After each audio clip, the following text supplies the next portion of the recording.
1장에 우리가 내용을 보게 되면 제가 얘기했지만 복음에서 복음을 믿어요 라고 합니다. 그렇죠? 복음을 전해요 라고 해요.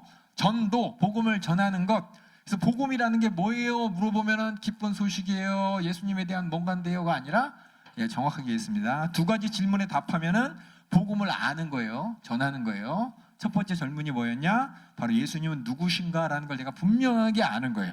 예수님이 하나님의 아들 예수님, 우리가 믿는 대상이 누구냐? 하나님의 아들 예수 그리스도입니다. 어제 얘기했지만 외워서가 아니라 이 뜻이 뭔지, 왜 하나님의 아들이라고 내가 불러야 되고, 왜 예수라는 이름을 가졌고, 왜 우리가 그리스도라고 부르는지를 정확하게 알아야 되는 것이고, 또 그분이 이 땅에 오셔서 하신 일이 무엇이냐? 하셨대가 아니라 2000년 전에 진짜 오셨어요. 그렇죠? 우리가 믿는 복음은 어떤 사람 머릿속에 나온 어떤 사상을 배우는 게 아닙니다. 역사 가운데 실질적으로 일어난 사건을 우리가 보는 거예요. 진짜예요, 진짜.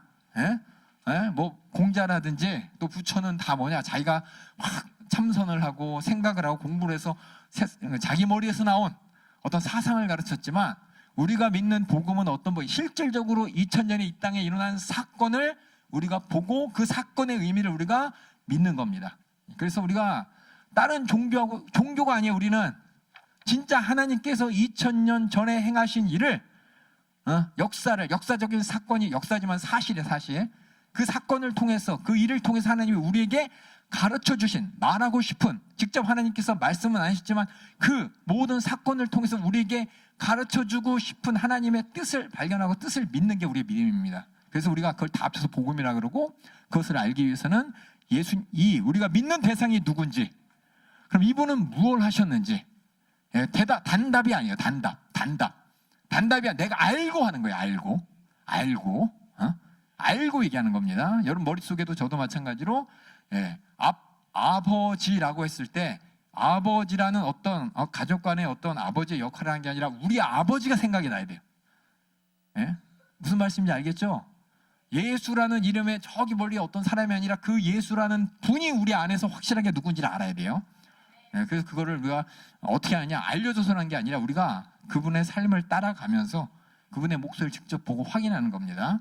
그래서 1장의 지난 시간에 어제 잠깐 복습하면은 예수님의 어떻게 보면 사역의 전반적인 모습을 이렇게 하나하나 여러 가지를 우리가 봤습니다. 침례 요한이 예수님을 소개하시고, 그렇죠?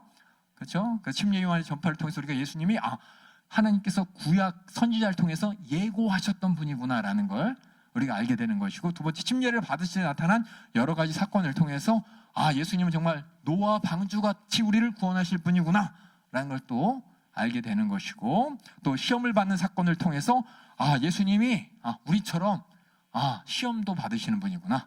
하지만 천사들의 수중들은 우리랑 좀 다른, 천사가 수중들 만한 그런 위치에 계신 분이구나, 이런 걸 안다면, 그 다음에 또 예수님께서 또 제자를 부르셨죠. 예수님이 혼자서 막 사역한 게 아니라 자기 자신이 직접 가르쳐 주셨어요. 제자를 불렀다는 얘기는 개인 교습했다는 겁니다. 하나님 말씀을 알을 사람 알아들어가 아니라 제대로 가르쳐 줬다는 거예요. 이런 제자들을 통해서 예수님은 하나님의 뜻을 제자가 제사 삼고 제자가 제자 삼아서 뭐냐면은 사람의 배우도록 한 거예요. 배우도록. 우리는 그냥 가만히 믿음 있는 게 배워야 돼요. 배워서 깨달아야 돼요. 깨닫는다는 건 뭐냐면 내가 지적인 존재로서 지성을 가지고 반응하는 것이고, 감성을 가지고 반응하는 것이고, 의지를 가지고 반응하면서 인격적으로 내가 수용하고 인격적으로 이해시켜 줄 수 있는, 이게 이제 제자가 되는 것이고, 예수님은 그렇게 하나님께서 말씀을, 성경을 딱 전해준 게 아니라 성경을 가르쳐주는 선생님을 항상, 구약에서도 그렇고 신약에서도 하나님 말씀을 가르치는 자가 있었습니다. 이걸 보시고, 근데 제자들이 예수님 따라올 때 어떻게 따라왔죠? 소유를 버리고 관계를 초월하면서 예수님을 쫓아갔죠. 그만큼 예수님은 그럴 만한 가치가 있는 분이라는 걸, 그런 제자를 통해 하고, 예수님께서 하신 목소리는 또 뭐냐면 하나님 나라가 가까웠으니 회개하고 복음을 믿어라, 이렇게 얘기했습니다. 여기서 어제도 잠깐 얘기했지만 복음을 전하면서 복음을 믿어라 그랬어요. 그럼 복음의 내용이 뭡니까? 마가복음 전체를 통해 봐야 돼. 이거 한 글자로 적혀지는 게 아니라 예수님의 생애를 통해 예수님은 우리에게 뭘 얘기하려고 했는지, 하나님은 그 아들을 통해서 우리에게 뭘 얘기하려고 그러는지, 많은 사람은 그냥 알려달라 그래. 첫 번째, 두 번째, 세 번째 알려주면 편하잖아요. 그렇게 글로써 간단하게 쓰여질 내용이 아닙니다. 이거는 글을 초월하는 거예요.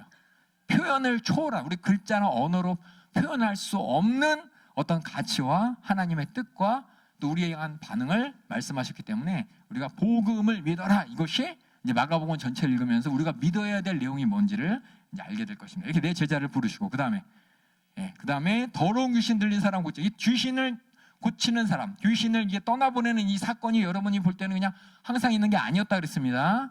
이거 예수님이 오심으로 말미암아 인류 가운데 영적 존재에 대해서 대항하고 영적 존재 악한 영에 대해서 우리가 분별하고 대항할 수 있는 그런 시대가 열린 겁니다. 예수님 오심부터. 그래서 그렇게 귀신을 떠나보낸 권세를 가지신 예수님의 권세와 이런 능력을 통해서 예수님께서 하나님의 거룩한 자라고 귀신이 얘기했지만 그렇게 그런 분이다. 그 다음에 많은 병든 사람을 고쳐주셨고, 그래서 많은 사람은 병든 사람 여기 초점을 가지고서 예수 믿으면 병 고쳐. 맞아요, 병도 고쳐요, 문제도 해결돼요. 근데 그게 다가 아니라는 겁니다. 예수님은 병도 고쳐주셨어요, 귀신도 떠나보내주셨어요, 문제도 해결해 주셨어요. 하지만 예수님이 진짜 오신 목적은 뭐냐? 전도하러 오셨다 그랬습니다. 그리고 예수님은 또 우리처럼 똑같은 인간이기 때문에 기도하셨어요. 하나님의 아들이지만. 그래서 시험을 당하셨다, 기도하셨다. 이것은 우리랑 똑같이 우리랑 똑같이 이름을 가진 분이란 뜻인 것이고, 하지만 그의 목적은 뭐냐? 하나님의 아들 그리스도라는 복음을 전하는 것이 예수님이 있다는 것이 목적인 것이고, 그래서 진짜 예수 믿는 사람, 복음이 뭔지 아는 사람이에요. 다시 말해 예수님이 우리가 믿는 대상이 누구고, 아까 얘기했지만 그냥 하나님의 아들 예수 그리스도가 아니라 왜 이렇게 우리가 불러야 되는지를 우리가 아는 것이고, 또 이분이 하신 일이 무엇인지를 내가 이해하고 설명할 수, 이해한 사람, 아는 사람은 설명할 수 있는 겁니다. 정확하게 왁구 짜서 설명할 수가 있어요. 누가 물어보면 대답할 수 있어야 되는 거예요. 그냥 머리 막 굴러가면서 뭔가 이렇게 단어를 막 찾아가지고 십자가도 얘기하고 피도 얘기하고 천국도 얘기하고 뭐 이렇게 하면 되는 거 아니야가 아니라 정확하게 알아야 되는 겁니다. 그렇게 전도 여행을 떠나시고, 그렇게 주된 사역이 뭐냐? 전도, 복음을 전파하는, 복음의 전도. 다시 말해서 전도가 뭐냐면 다른 말로 이제 보겠지만 회개의 복음이에요. 회개의 복음. 회개의 복음. 예수 하나님께서 우리에게 원하는 거는, 예수님이 이 땅에 직접 오신 이유는 마귀가 얘기했죠, 그렇죠? 우리를 멸하러 왔다고. 왜 마귀를 멸해야 되냐? 그 하나님 짓이 있어서, 그렇죠? 그게 뭔지를 이제 나중에 할 거고, 그다음에 이제 예수님의 1:1 관계, 문둥병자와 예수님과의 관계를 통해서 우리가 예수님과의 어떤 믿음의 관계가 뭔지에 대한 이렇게 아웃라인을 하나 이렇게 그렸습니다. 첫 번째는 뭐냐면 누가 원해야 되느냐, 그렇죠? 원해야 돼. 그러니까 예수님과 이 문둥병자의 관계를 잘 보셔야 돼요. 문둥병자가 원하시면 깨끗하게 하실 수 있나? 내가 원하노니 누가 주도권을 가졌는지 보시고, 문둥병자를 보면서 예수님은 어떤 심정이셨는지, 민망히 여겼다 그랬죠? 불쌍하다 그랬죠? 결국 뭐냐면 예수님과 우리의 믿음의 관계라는 걸 만들려면은 주권이 누구한테 있는지, 그리고 나는 예수님한테 어떤 모습이고 어떻게 내가 예수님한테 보여줘야 되는지, 이게 믿음의 관계예요. 믿음의 관계. 이거 없이 다른 믿음을 얘기한다면 그 사람은 성경에서 얘기하는 믿음, 구원받는 믿음이 아닌, 저번에 어제 얘기한 것처럼 뭐 지구가 동그란 걸 믿어요, 아니면 나의 신념을 얘기하는 겁니다. 그래서 이걸 하나하나 믿음의 관계가 뭔지를 첫 번째로 이제 가장 큰 포괄적으로 했어요. 그래서 1장에 보면 이 모든 내용들이 사실 예수님께서 벌써 다 했어요. 예수님 생애 가운데 하신 일 이미 다 했어요. 그래서 1장의 내용은 뭐냐면 예수님을 멀리서 바라보면서, 멀리서 여러 사건들을 통해서 예수님을 바라봤더니 이 모든 사건이 자꾸 예수님이 누굽니다 이렇게 가르쳐주고 있어요. 예수님이 누굽니다 라고 이렇게 가르쳐주고 있습니다. 지금 조금 멀리서 본 거예요. 멀리서. 근데 2장부터는 뭐냐, 갑자기 쑥 들어갈 거예요. 쑥. 더 자세히 볼 거예요. 멀리서 이렇게 구경꾼에 위치해서 예수님은 이런 일 이런 분이래, 하나님의 아들인데, 예수래, 그리스도래. 그 예수님이 하신 일이 뭐 성령을 침례를 주신다 그러고 귀신도 쫓아보내고 회개의 복음도 전하시고 여러 가지 하셨어. 이렇게 이제 큰, 어떻게 보면 대략적인 스케치를 봤다면은, 스케치에서 이제 가운데 쭉 들어가서 예수님의 솔직함을 이제 보는 게 2장입니다. 2장 한번 우리가 보도록 하겠습니다. 2장. 보기 전에 저 맨 밑에 여러분이 성경 읽을 때 주의할 점 제가 여러 번 얘기했는데, 여러 번 얘기했죠. 제가 아마 다 알 거예요. 요한복음 8장 32절에 진리를 알지니 진리가 너희를 자유케 하리라, 이 말을 우리가 많이 들어요. 그리고 연세대학교, 백석대학교 그 학교의 그 슬로건이 이거예요. 진리를 알지 진리가 너희가 자유케 하리라. 근데 그 진리가 뭐냔 말이에요. 진리가. 대학에서 얘기하는 진리는 그들의 진리죠. 아마 다 그렇게 알고 있을 거예요. 예? 진리를 알지 진리가 너희 자유케 하리라. 이 말 들으면서 그럼 사람이 배워야지. 대학 가서 열심히 공부해서 알아야지 안 속지. 알아야지 어떤 억압을 내가 이길 수가 있지. 이거 민주화 운동도 하고, 그렇죠? 가난에서도 벗어나고, 또 어떤 결박이 있으면 결박에서도 벗어나고, 확실한 진리를 가지고 사람들이 똘똘 뭉쳐 이렇게 힘을 내고, 그런 진리라고 이제 세상에서는 얘기해요. 근데 성경에서 예수님께서 이 말씀을 왜 하셨는지는 이거 보면서 예수님이 진리를 알지 자유케 하라. 여러분 열심히 공부해야 돼요. 성경 알아야 돼요. 이게 아니라 어디서 자유냐? 분명히 나와 있어요. 32절에 진리를 알지니 진리가 너희를 자유케 하리라. 저희가 대답하되 우리가 아브라함의 자손이다. 남의 종 된 적이 없는데 무슨 자유를 얘기하냐? 그러니까 예수님께서 뭐라 그랬냐? 진실로 진실로 너에게 이르노니 죄를 범해서 죄의 종이다. 이거예요. 예수님께서 오셔서 이 진리는 어떤 자유냐? 죄에서 자유라는 거를 예수님 말씀하셨는데 세상 사람들은 죄에서 자유 얘기 안 해요. 이 슬로건 가지고 뭐냐? 진리 좋은 얘기지. 진리 있으면 자유라는 거. 가뜩이나 우리나라는 일제, 그렇죠? 식민지 치하에서 억압받고 자유를 뺏겼었잖아요. 그렇죠? 공산주의에 있는 저런 우리 북한에 있는 주민들은 김일성 부자부터 시작해서 김정은 손자까지 합쳐서 독재자의 그 권세 아래서 자유도 못 누리고 있잖아요. 그러니까 뭔지 모르지만 진리라면 저들이 참 자유롭게 뭔가 하나님께서 해방시켜준 일이 있을 거야. 이 내용은 아니라는 겁니다. 물론 그 내용을 크게 보면 되지만은 예수님이 하신 말씀은 이 진리를 통해서 우리가 죄에서 자유케 된다는, 죄에서 자유케 되는 진리를 우리가 알아야 된다는 거예요. 이게 바로 이제 복음이죠, 복음. 나중에 얘기하겠지만. 그래서 여러분들이 성경을 읽을 때 제가 처음에 그랬어요. 복음했을 때 어떤 복음이냐? 성경 전체를 보시고. 믿음했을 때 어떤 믿음이냐? 성경에 얘기하는 믿음. 구원은 어떤 구원이냐? 성경에서 얘기하는 구원을 내가 받아야지. 국어사전에 있는 구원 내가 이해했다고 내가 구원받은 거 아닙니다. 여기도 진리예요. 진리란 말 모르는 사람이 어디 있어요? 다 알지. 얼마나 좋은 말이에요. 진리가 너희를 자유케 하리라. 여러 가지 다방면에 쓸 수 있는 용어죠. 하지만 그렇게 마음대로 쓰면 안 된다는 거예요. 성경에서 얘기하는 건 분명한 내용이 있어요. 이 앞뒤 내용을 보면 이 진리는 세상에서 얘기하는 진리가 아니라 예수님이 얘기하신 죄에서 자유케 되는 진리입니다. 아시겠죠? 그래서 요거를 이제 나중에 요한복음 8장 44절에 얘기했지만 요 이어서 8장 44절에 거짓말하는 놈이 나오죠? 예?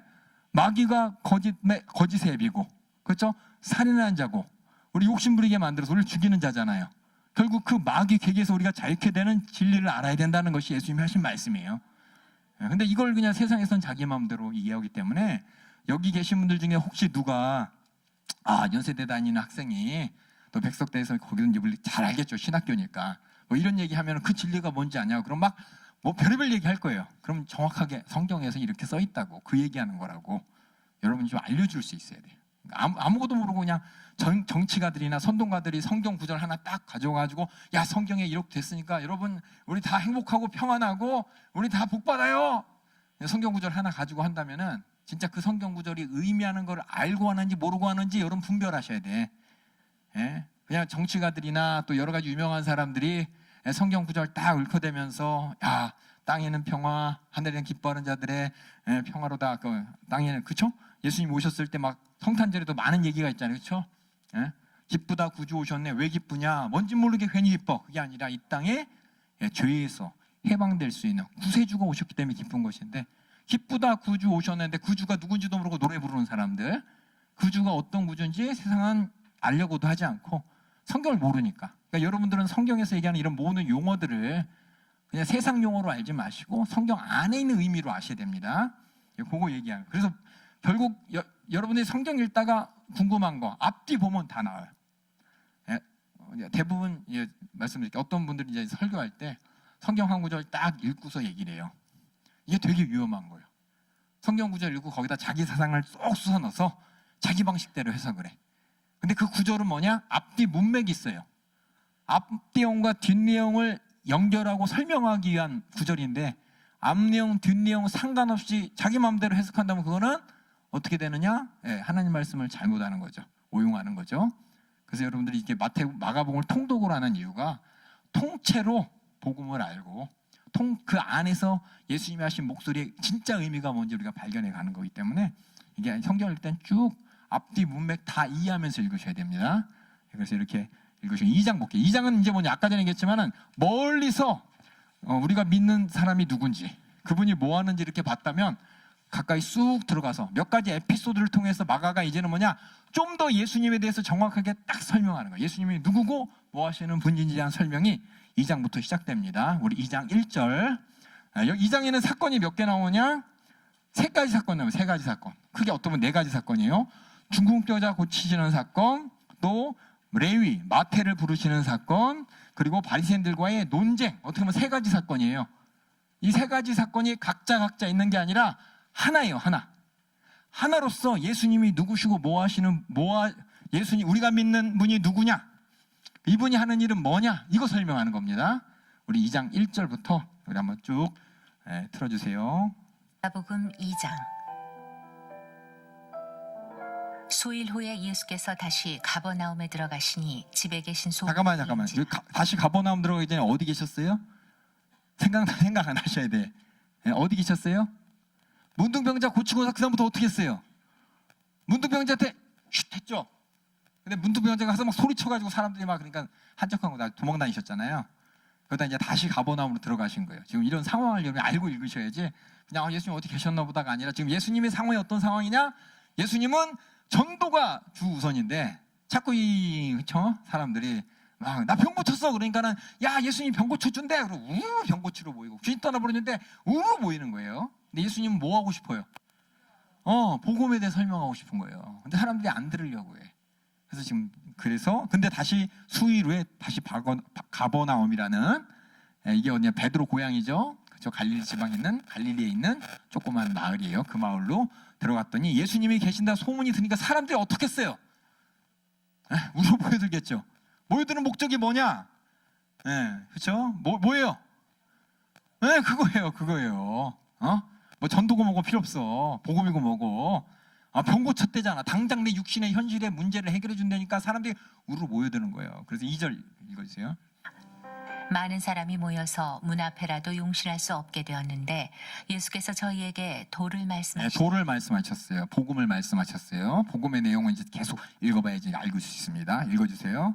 사람들이 한 중풍병자를 4사람에게 메워 가지고 예수께로 올세 무리를 인하여 예수께 데려갈 수 없으므로 그 계신 곳에 지붕을 뜯어 구멍을 내고 중풍병자의 누운 상을 달아내리니 예수께서 저희의 믿음을 보시고 중풍병자에게 이르시되 소자야 내 죄 사함을 받았느니라 하시니 어떤 서기관들이 거기 앉아서 마음에 의논하기를 이 사람이 어찌 이렇게 말하는가 참남하도다.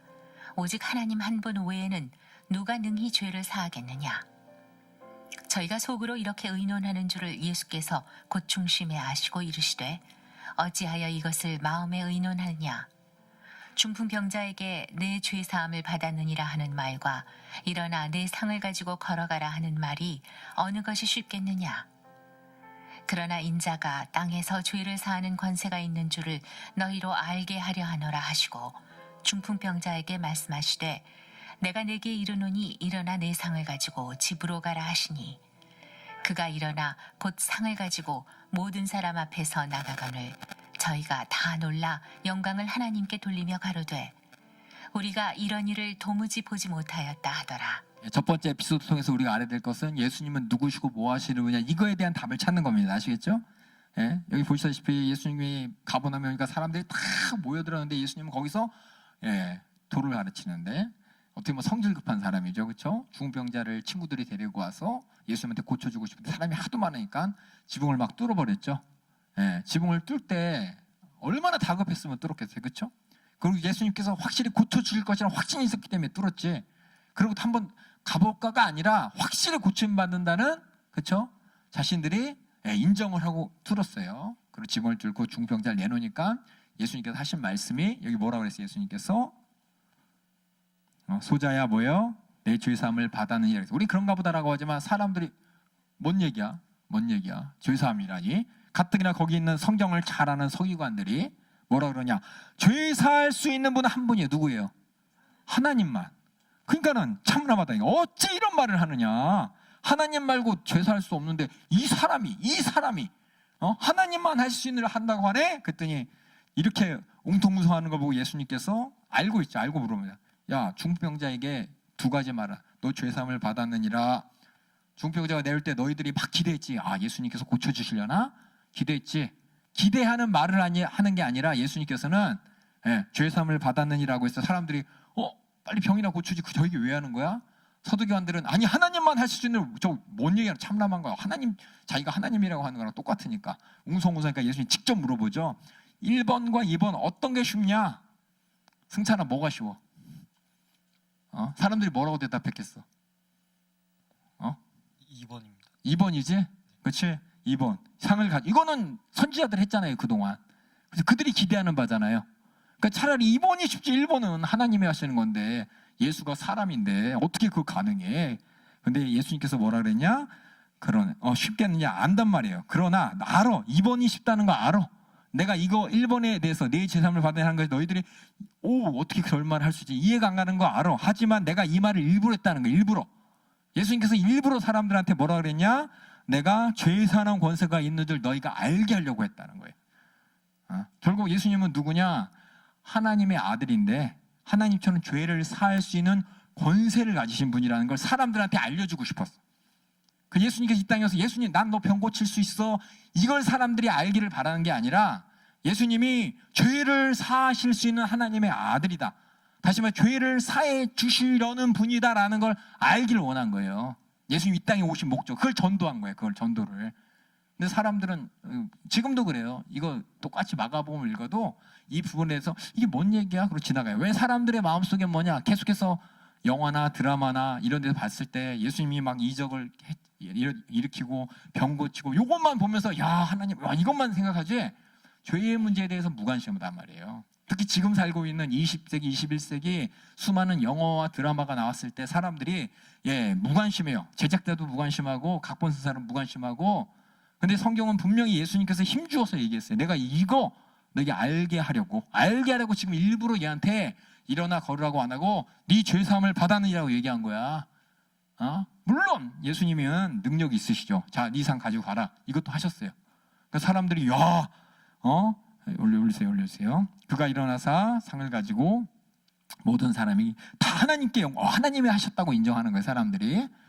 그러면서 이런 일을 도무지 보지 못했다. 그래서 병 고친 것도 있지만은 죄 사는 권세 자기가 있다고. 사람들은 어떻게 병을 고치니까는 이걸 안 믿을 수가 없는 거예요. 이런 이적과 능력과 함께 예수님이 자신이 누군지를 얘기했어요. 왜 자기가 여기서 너희들이 알게 하려는 게 뭔지를 말씀하셨을 때. 근데 지금 이 말을 했지만 여러분 다시금 여러분이 세상에 가서 예수님이 누구세요? 물어봤을 때, 그쵸?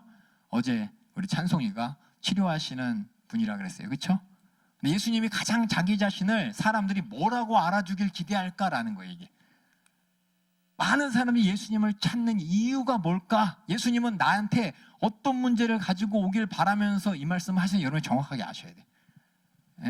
여호와 증인, 신천지 그들은 이 얘기 안 해요. 예수님께서 이 땅에서 우리들에게 예수님께서 해주고 싶은 일이 뭔지를 성경은 얘기했지만 다른 신천지에서 이렇게 얘기 안 해요. 아세요? 걔네들은 주구장창 뭐냐? 주님 오신다. 우린 다 하늘나라 가야 돼. 저 딸은 다 망하지만 우리는 들림 받아. 이 얘기만 하는 거지. 예수님이 진짜 이 땅에 오시고 우리가 진짜 예수님을 어떻게 알기를 예수님은 기대하고 바라시고 하나님은 또 원하시냐? 우리 죄를 사해 주시기를 예수님도 원하고 하나님도 원하는 그 예수님을 우리가 바라길, 만나기를, 기억하길, 그렇게 믿기를 바라는데 여기 나온 사람들처럼 인정을 안 하는 거예요. 그래서 여기 썼죠, 맨 밑에. 그래서 예수님이 누구냐? 누구예요? 죄를 사하는 권세를 가진. 죄는 하나님만 할 수 있죠? 그러니까 하나님의 아들로서. 이게 뭐냐? 예수님이 많은 사람들에게 나 이렇게 알아줘요. 이렇게 알아줘. 근데 그렇게 안 하려고 그러죠, 사람들이. 그렇죠? 여러분들이 저를 누구로 알아요? 나는 그렇게 알아주기를 원하지 않아요. 여러분들이 나를 어떤 분과의 관계 가운데 그 관계로 알기를 나는 원치 않아요. 저는. 근데 여러분들 그렇게만 알고 싶은 거야. 그거 똑같은 거예요. 똑같은 거.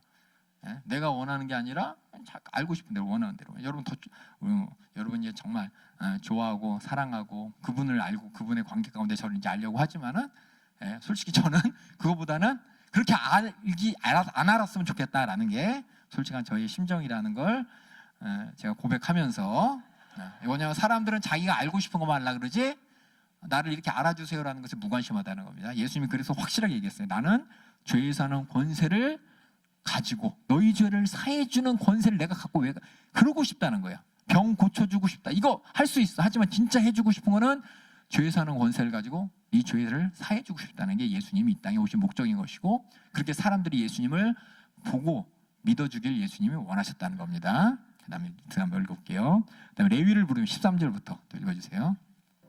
예수께서 다시 바닷가에 나가심에 무리가 다 나와봤거늘 예수께서 저희를 가르치시니라. 또 지나가시다가 알페오의 아들 레위가 세관에 앉아 있는 것을 보시고 저에게 이르시되 나를 좇으라 하시니 일어나 좇으니라. 하던 일을 버리고 쫓아갔죠. 그의 집에 앉아 잡수실 때 많은 세리와 죄인들이 예수와 그 제자들과 함께 앉았으니 이는 저희가 많이 있어서 예수를 좇음이라라. 죄인들 세리들이 예수 막 쫓아다닙니다. 바리새인의 서기관들이 예수께서 죄인과 세리들과 함께 잡수시는 것을 보고 그 제자들에게 이르되 어찌하여 세리와 죄인들과 함께 먹는가? 예수께서 들으시고 저희에게 이르시되 건강한 자에게는 의원이 쓸데없고 병든 자에게라야 쓸데있느니라. 내가 의인을 부르러 온 것이 아니요 죄인을 부르러 왔노라 하시니라. 이게부터 예수님은 뭐하러 오셨어요? 이 예수님이 주된 이게 복음을 전하는 게 뭐냐? 이제 알겠죠. 복음이 뭐냐? 죄의 문제를 해결해 주겠다는 겁니다. 나는 죄의 문제를 해결해 주게 이 땅에 왔다는 거예요. 그게 예수님께서 전하신 복음이고 우리에게 하나님께서 해주고 싶은 일은 뭐냐?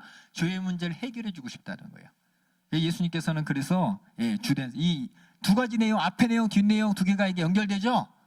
예수님이 2장은 제가 그랬죠. 2장은 이렇게 가까이 아까 1장은 우리가 멀리서 예수님이 어떤 분인가 봤다면 2장은 가까이서 예수님이 정말 뭐 때문에 오셨구나라는 걸 보여주는 장이에요.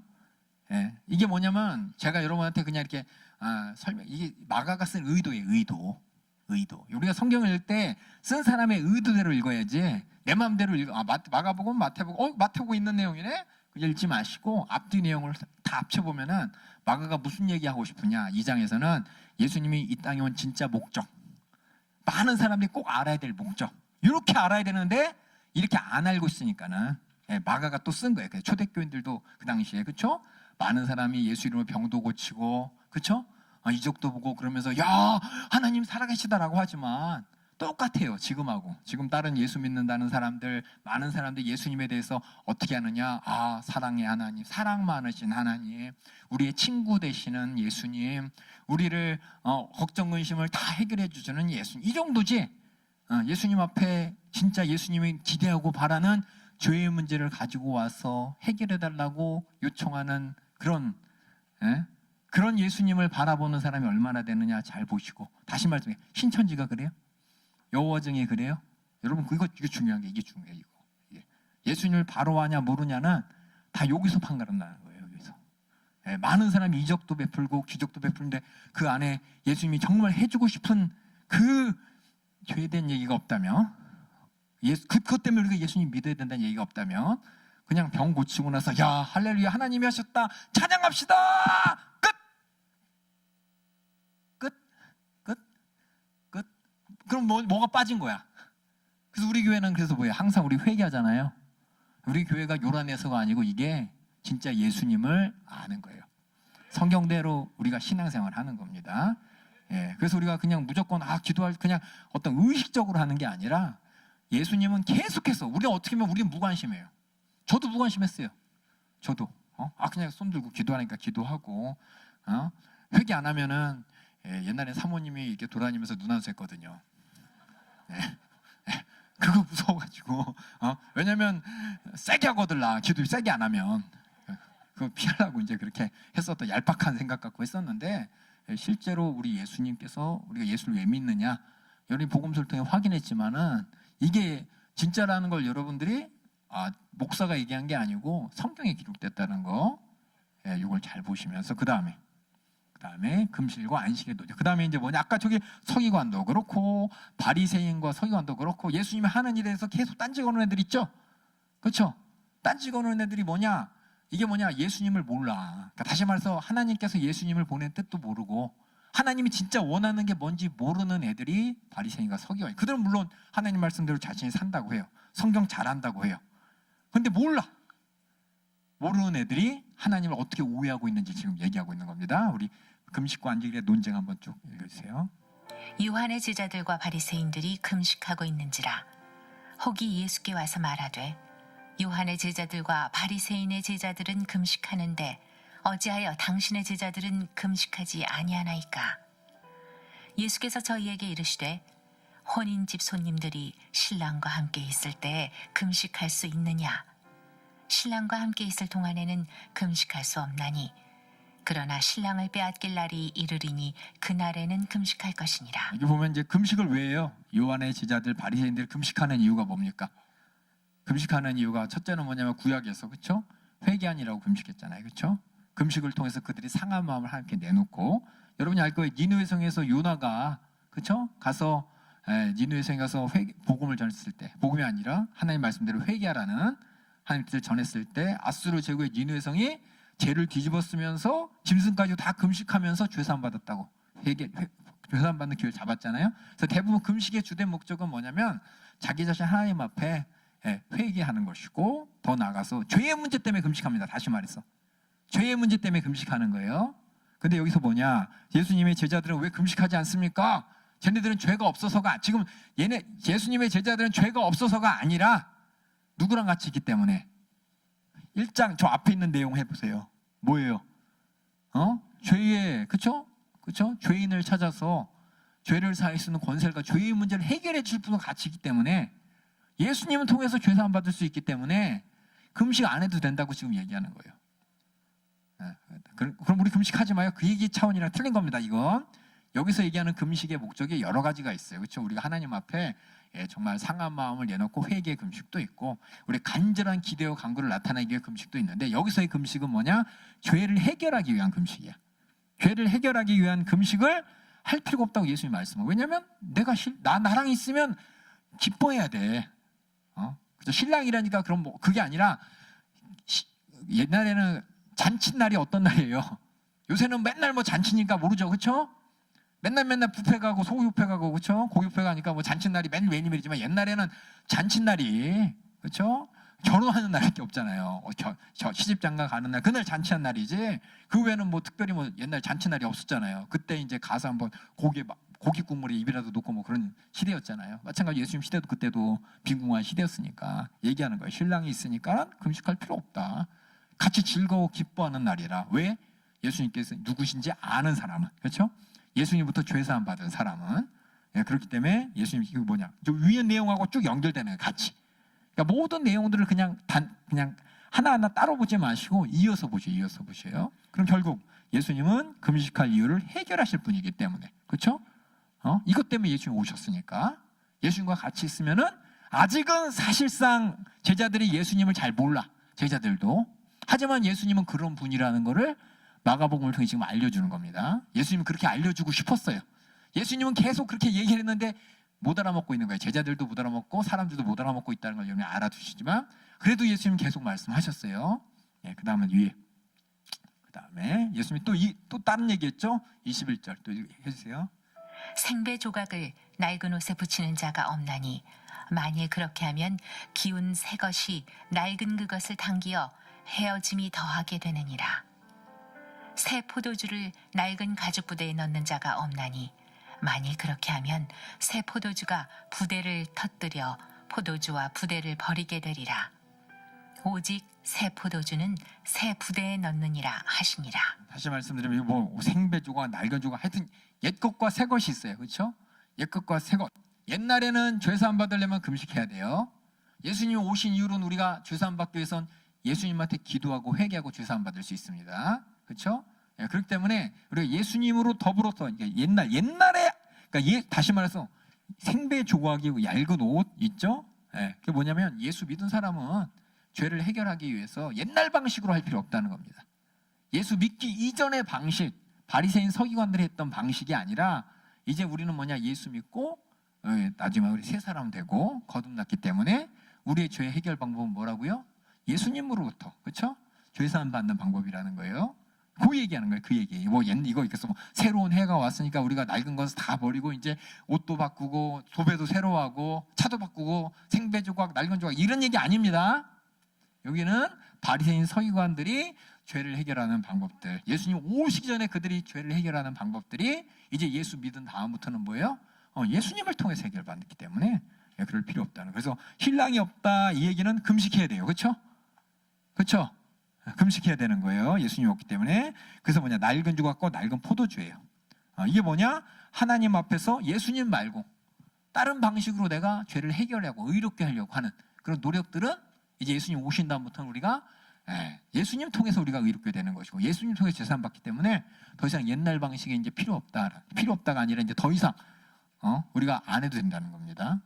그렇다 금식하지 않아도 되는 거예요가 아니라 이런 다른 목적입니다. 회개를 위해서, 죄사함 받기 위해서 했던 예전의 방법들이 이제 다 예수님을 통해서 새롭게 우리가 됐다는 것을 2장이네요. 이것 때문에 예수님 오신 거예요. 그래서 2장 내용이 뭐냐, 아까 얘기했잖아요. 예수님 멀리서 보면은 야 대단하세요, 그렇죠? 여러 가지 일들 하셨어요. 가까이서 보면 예수님은 진짜 예수님이라는 그 마음 속에, 심중 속에 우리를 바라보면서 바짝바짝하면서 전도를 하면서 뭐 해주고, 야, 병 고쳐줄게, 귀신 떠나보내줄게, 이게 아니라 진짜 예수님이 해주고 싶은 게 뭐예요?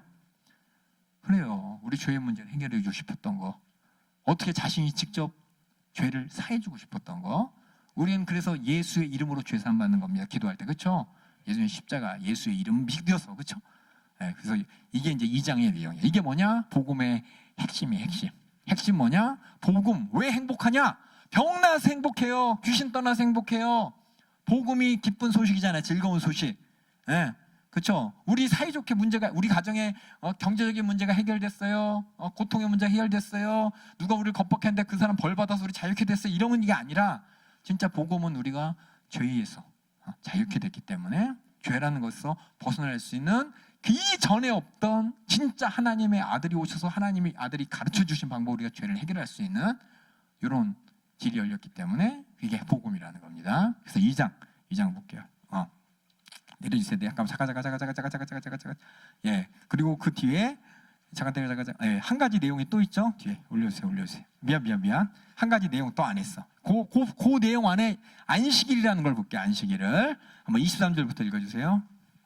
안식일에 예수께서 밀밭 사이로 지나가실새 그 제자들이 길을 열며 이삭을 자르니 바리새인들이 예수께 말하되, 보시오, 저희가 어찌하여 안식일에 하지 못할 일을 하나이까? 예수께서 가라사대, 다윗이 자기와 및 함께한 자들이 핍절되어 시장할 때 한 일을 읽지 못하였느냐? 그가 아비아달 대제사장 때에 하나님의 전에 들어가서 제사장 외에는 먹지 못하는 진설병을 먹고 함께한 자들에게도 주지 아니하였느냐? 또 가라사대, 안식일은 사람을 위하여 있는 것이요 사람이 안식일을 위하여 있는 것이 아니니 이러므로 인자는 안식일에도 주인이니라. 안식이라는 것이 예수님 오기 전에 하나님 말씀을 지키는 자들에게 아주 중요한 날입니다. 그날은 하나님과 더불어서 안식하는 날, 평안한 날이에요. 안식이라는 것을 근데 사람들은 오해하고 있어. 하나님께서 주신 안식은 뭐냐? 죄에서 우리가 벗어나는 게 안식인데, 그래서 일반 생활하다가 안식일날 우리가 뭐하냐? 하나님 앞에 와서 세상의 죄질 일과 다 벗어나서 하나님 앞에 나와서 죄도 해결받고 하나님과 더불어 기뻐하는 날이 안식인데, 이걸 이제 오해하는 거죠. 유대인들이 율법을 지키지 않으면, 율법을 지켜야 거룩하기 때문에 율법대로 살아야 되라면서 율법을 어떻게 하냐? 하나님 주신 안식과 상관없이 오해하는 거야. 안식은 하나님과 더불어 행복한 날인데, 그래서 뭐냐? 거룩해져야 되는 날인데, 거룩을 뭘로 바꾸느냐? 우리가 의롭게 보여야 되는, 우리의 노력으로 거룩해지려는 그 수단이 이제 바리새인들이나 유전들이 한 거죠. 그 전통들이, 그렇죠? 유대인들이 이제 그렇게 많은 것들을 했죠. 그래서 뭐냐? 안식일 날 뭐냐? 아무것도 안 하잖아요. 안식일 날은 어떤 날이냐? 아무것도 안 하는 날, 그게 하나님이 원하시는 죄 안 짓는 날, 거룩한 날이라고 착각을 하기 때문에 어떻게 이 제자들이 그런데 어디 가요? 어디 가겠어요? 회당 가겠죠. 제자들이 길을 열어요. 그 당시 우리는 이제 지금 논두렁 있고 밭두렁 있잖아요. 뚜렁이 뭔지 아시죠? 논하고 논 사이에 경계면서 사람이 지나가는 글이잖아요. 옛날에는 농사 어떻게 졌어요? 벌판에다 그냥 뿌렸어요. 길이 없어. 내가 가는 곳이 길이에요. 그러니까 예수님이 이제 제자들하고 회당에 가겠죠. 이렇게 뒤에 나오자면 회당에 갑니다. 근데 제자들 앞에서 이렇게 길을 내다가 이삭이 이제 똑똑 부러지니까 그걸 보면서 바리새인들이 어허 저 이삭 떨어졌으니 저 추수한 죄 하면서 그들 율법에 의해서 안식일을 거룩하게 지키지 않았다고, 일하지 말는데 일했다고. 그럼 이제 따지니까는 예수님께서 오해를 잡아주시는 거죠. 안식일이 너희들이 그렇게 수많은 사람들 죄를 찾으면서 정죄할 거를 찾고 어떻게 나는 의로워지려고 애써 노력하는데 그게 하나님이 원하시는 안식이 아니라는 겁니다. 하나님이 원하는 안식은 뭐냐? 우리가 하나님과 더불어 평안한 거예요. 평안한 거예요. 율법에 적힌 거 그대로 이렇게 지키는 게 율법의 정신을 봐야 된다는 겁니다. 그래서 너희들이 그렇게 율법을 그렇게 강조하면서 율법대로 지켜야 안식일을 한다고 생각하지만은 저 다윗 봐라. 다윗이 율법대로 하자면은 율법을 어겼지 않냐. 그렇죠? 저 뒤에 위에 써 있죠. 제가 여기 사무엘상 21장 1절 6절 썼는데 다윗이 읽어볼게요 한번. 다윗이 노베 가서 제사장 아히멜렉에게 이르렀더니 아히멜렉 제사장이 떨면서 다윗을 영접합니다. 그러면서 다윗이 얘기하죠. 어찌 내가 홀로 있고 함께하는 자가 없느냐. 다윗에게 얘기한 거예요. 제사장이 왜 혼자 있나요? 이때 다윗이 먼저 사울에게 쫓겨다닐 때예요. 쫓겨다닐 때 다윗이 제사장 아히멜렉에게 이르되 왕이 내게 일을 명하고 이르시기를 내가 너를 보내는 바와 내가 명한 일을 아무에게도 사람에게 알지 말라 하시기로 내가 나의 소녀들을 저쪽에다 나타났다. 몰래 왔다. 왕이 몰라 오라 그래서 몰래 왔어라고. 아무도 알면 안 돼서 나만 왔어. 나와 함께한 우리 내 부하들은 저쪽에 있어. 이렇게 얘기합니다. 그러면서 왜냐하면 지금 다윗이 지금 도망 다니는 길이에요. 도망 다니는 길.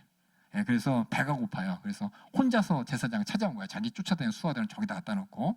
그러면서 이렇게 핑계를 한 거예요. 사울이 나를 보냈는데 몰래 가라 해서 온 거야. 라면서. 그래서 이제 당신의 수중이 무엇이나이까 물어본 거예요. 제사장 당신 손에 뭐가 있습니까? 떡 5덩이나 무엇이든지 좀 내놓으십시오. 배고파 죽겠다는 거예요. 근데 원래 제사장에서 제사 드리고 나온 떡은 뭐냐? 제사장들만 먹거든요. 근데 다윗이 얘기 달라고 하는 거예요. 근데 제사장이 뭐라 하냐? 다윗에게 대답하되 향용떡, 이거 뭐냐? 하나님께 드렸다 내놓은 떡. 그 떡은 내 수중에 없으나 향용이 그거죠. 항상 사용하는 떡, 일반적으로 먹는 떡은 없는데 거룩한 떡, 하나님께 드렸다가 내려온 떡은 있는데 소년들이 원래 율법은 먹으면 안 되는데 다윗한테 줬어요. 조건이 뭐냐? 저 소년들이 여자들하고 가까이 있지 않았다면 내가 주겠다는 거예요. 거룩한 떡이기 때문에 거룩한 사람들이 먹어야지. 그렇죠? 소년들이 여자하고 같이 어울리거나 그랬다면 안 주겠다. 그러니까는 다윗이 야 우리가 참으로 3일 동안 여자를 가까이 있지 않았으니 나의 떠난 길이 보통 여행이라도 소녀들 그렇지 성결하게 건 하물며 오늘날 그들이 그리 성결치 않게 보고 원래 나랑 같이 있으면 성결한데 3일 동안 떠났으니까 그런 걱정 안 해도 된다고. 그러면서 제사장이 거룩한 떡을 주었으니 이건 제사장만 먹어야 되는데 다윗이 먹었다는 거예요. 율법상은 어긴 거지만 뭐냐 허기진 배를 하나님의 말씀 떡을 가지고 이제 채웠다는 거예요. 이걸 가지고 누가 다윗을 막 정죄하고 그러진 않았어요. 요 얘기하면서 예수님께서 다윗도 그렇게 하지 않았냐? 너희들이 생각하는 거룩이라는 것이 아무것도 안 하는 게 아니라 사실은 하나님이 우리와 함께 있는 것이고 하나님과 행복한 것이다 라는 것을 이제 가르쳐주는 내용이 이겁니다. 그게 뭐냐? 예수님께서 이 땅에 오셨을 때 진짜 안식이 뭔지 가르쳐주러 오신 거예요. 진짜 안식이 뭘까요? 저 앞에 내용 쭉 살펴보면 죄가 해결되는 거예요. 죄가 해결되는 거. 죄가 해결되는 게 진짜 안식인데 사람들은 죄를 해결해야 죄는 상관없어. 나만 이렇게 율법대로 이렇게 하고 있으면 그게 안식이라고 착각하는데 그게 아니라는 겁니다. 그래서 예수님이 그래서 밑에 올려주세요. 밑에 섰죠. 자, 예수는 누구냐? 하나님의 아들로서 진짜 참 안식을 주시는 일이 예수님이 하시는 일이야. 참 안식이 뭐냐? 저 위에 나왔습니다. 죄 사는 권세를 가지신 분이 죄인을 불러서 죄의 문제를 해결하는 게 진짜 우리에게 주시는 참 안식인 거예요. 예수님이 주시는. 그래서 이게 뭐냐? 예수님이 이 땅에 오신 목적이고 예수님이 하실 일이고 그게 복음이에요. 복음. 이게 이제 2장에서 그래서 예수님 내가 가까이 보자 그래야죠. 가까이. 예수님의 속마음. 예수님 진짜 이 땅에 오셔서 우리 인간들에게 해주고 싶은 일과 마음이에요. 마음. 사람들은 전혀 엉뚱하게 하나님을 알고 엉뚱하게 죄에 대해서 이해하기 때문에 예수님 그것을 하나님이 뜻대로 해결해주고 그러 오신 분이다라는 걸 2장에서 얘기합니다. 그래서 예수님의 2장은 정확하게 예수님이 가까이 빵 나오는 거야.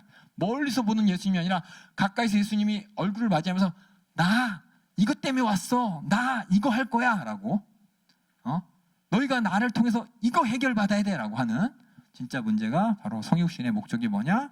너같이 죄를 사하는 권세를 가지신 하나님의 아들로서 죄인을 불러서 우리에게 진짜 안식을 주시기 위해, 우리에게 진짜 행복한 신랑의 혼인잔치처럼 진짜 우리를 행복하게 해주러 오신 분이라는 뜻인데, 죄를 해결해, 죄가 없어야 돼. 죄 해결이 바로 예수님이 이 땅에 오신 문제라는 거예요. 죄의 문제를 해결하게 오신 분이라는 게 우리가 믿는 예수입니다. 이게 가장 뭐냐? 다른 것보다도 가장 가까이서 우리가 봐야 돼. 예수님이고, 예수님이 어떤 분이신가? 그러면 이거부터 나와야 돼. 이거부터. 예수님이 어떤 분이냐? 그러면 죄의 문제 해결하시는 분. 그럼 우리가 죄를 알아야 되잖아요. 그렇죠? 죄가 뭔지 알아야 되잖아요. 그래서 마태복음이나 또 산상수훈도 나오고 여러 가지 새로 가르쳐 주시는 거예요. 마가복음에는 안 나왔지만은, 그래서 죄가 무엇인지에 대해서 너희들이 알고 있는 수준이 아니라 진짜 죄는 이런 거야 라고 알려주려고 예수님께서는 따로 가르쳐 주시는 내용이에요. 그것도 이제 복음 안에 포함되어 있는 거죠. 그래, 2장 내용이 그래서 이렇게 예수님의 정체가 뭐냐? 그럼 마가복음 2장을 보라는 거예요. 뭐가 있다는 거. 그다음에 올릴게요. 그다음에 3장에는 뭐냐? 지금 예수님을 멀리서 보다가 1장에서 예수님은 멀리서 대략적인 모습을 봤어요. 그렇죠? 2장에서는 가까이 봤어요. 그 다음에 뭐냐? 예수님을 보는 게 예수님 주위 사람들을 볼 거예요. 지금은 3장은 뭐냐면 예수님 주위 사람 보는 거예요. 예수님을 상대한 사람들이 어떤 사람들이 있었나? 3장에서 보겠습니다. 우리 3장 우리 1절, 안식일에 손 마른 자를 고치심 읽어주세요. 마가복음 3장. 예수께서 다시 회당에 들어가시니, 회당에 들어갔다 아까 안식일에 이렇게 길랬다 그랬죠? 예수님 어디 가시는 길인지 알겠죠? 그러니까 앞뒤를 잘 보세요. 다 읽어주세요. 사람이 거기 있는지라. 사람들이 예수를 송사하려 하여 안식일에 그 사람을 고치시는가 엿보거늘 예수께서 손 마른 사람에게 이르시되 한가운데 일어서라 하시고. 지금 예수님이 잠깐 여기 보면은 예수님이 회당에 딱 들어올 사람들이 지금 예수님은 흠잡으려고. 어떤 흠이냐? 안식일에 그들이 알고 있는 율법은 일하면 안 돼. 그렇죠? 안식일은 뭐냐? 가만히 있어야 돼요. 만약에 병을 고치면 무슨 일이냐? 의사가 일한 거야.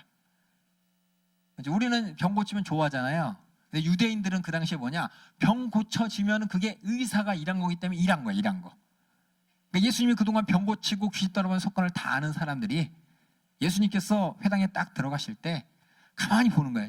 예수님 앞에 이렇게 손 마른 사람이 분명히 고칠 거란 말이에요. 고치면 바로 그냥 야, 이 사람이 안식일에 병 고치는 일 했다고 수많은 사람 만장 앞에서 예수님을 이게 그들의 유대법, 그렇죠? 전통법에 걸려서 함정에 빠지게 하려고 이렇게 쳐다봤다는 거예요. 근데 예수님이 알고 계셔요. 예수님께서는 알아.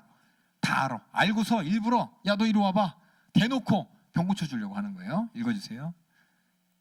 그에게 이르시되 안식일에 선을 행하는 것과 악을 행하는 것, 생명을 구하는 것과 죽이는 것 어느 것이 옳으냐 하시니 저희가 잠잠하거늘 저희 마음의 완악함을 근심하사 노하심으로 저희를 둘러보시고 그 사람에게 이르시되 내 손을 내밀라 하시니 그가 내밀매 그 손이 회복되었더라.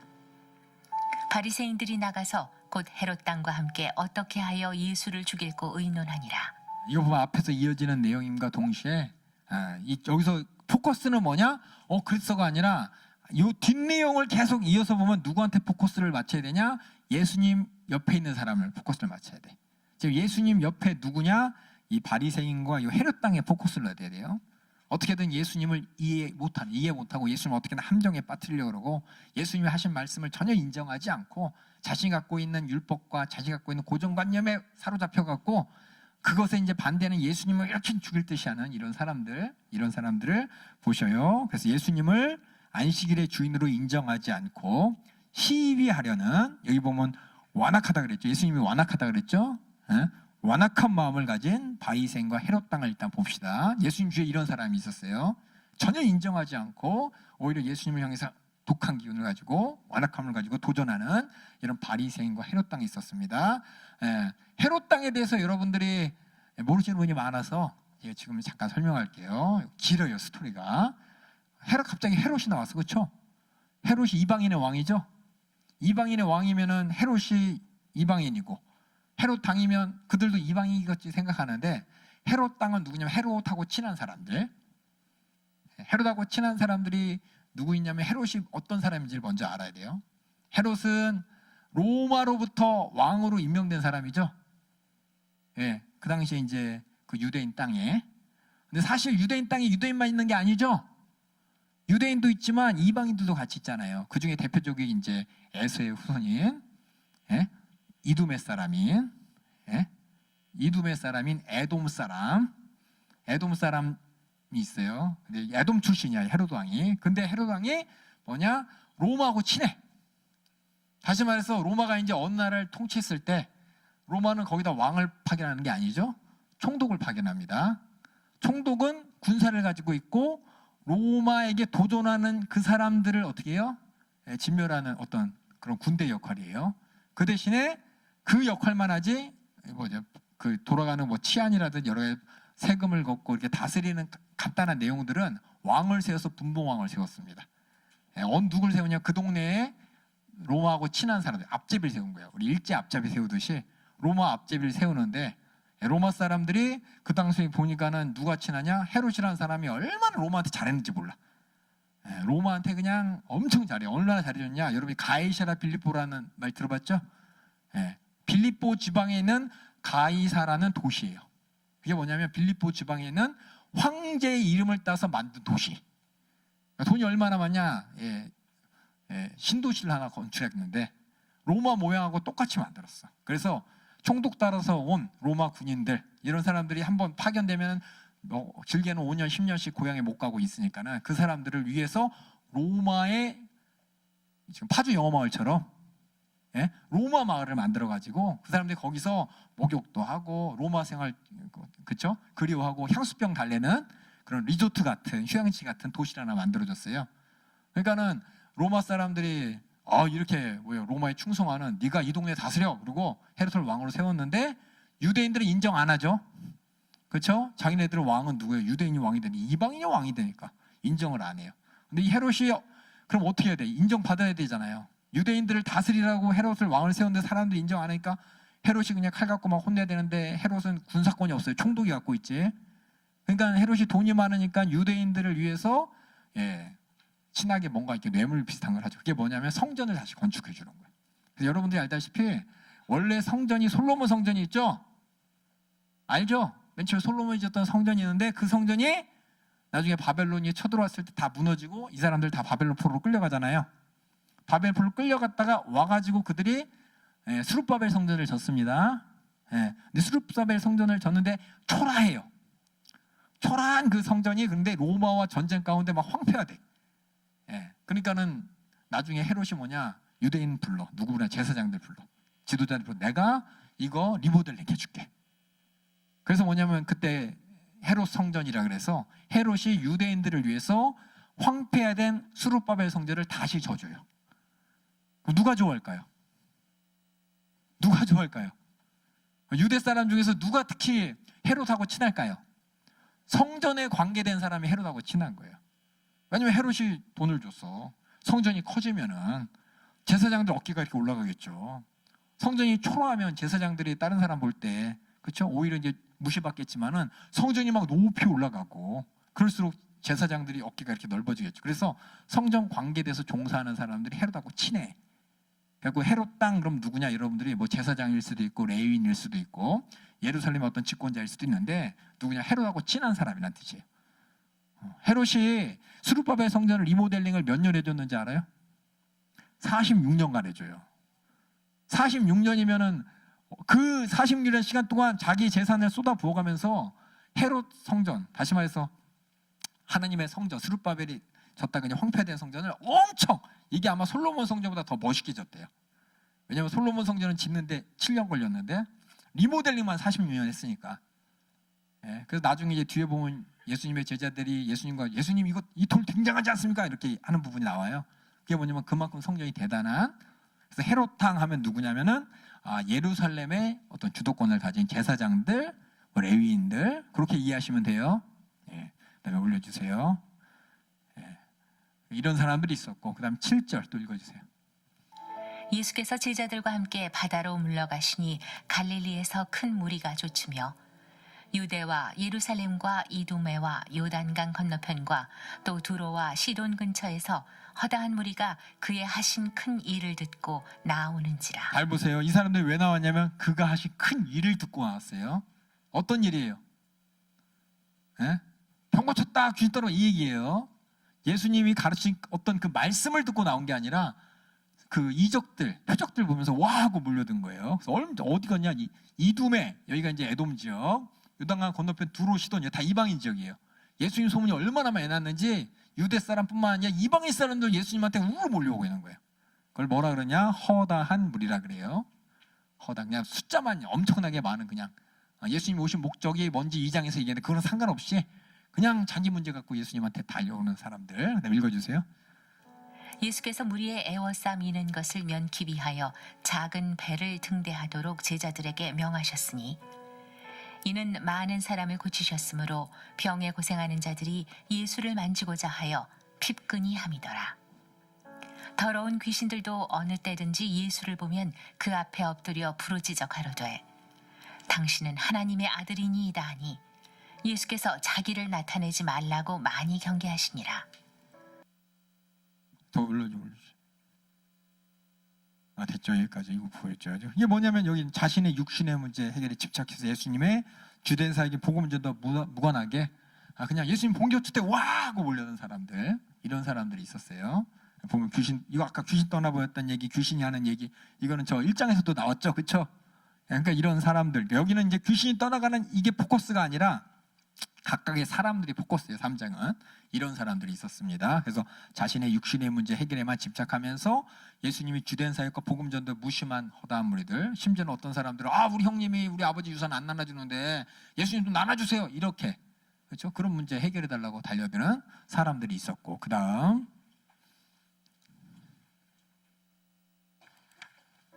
또 산에 오르사 자기의 원하는 자들을 부르시니 나온지라.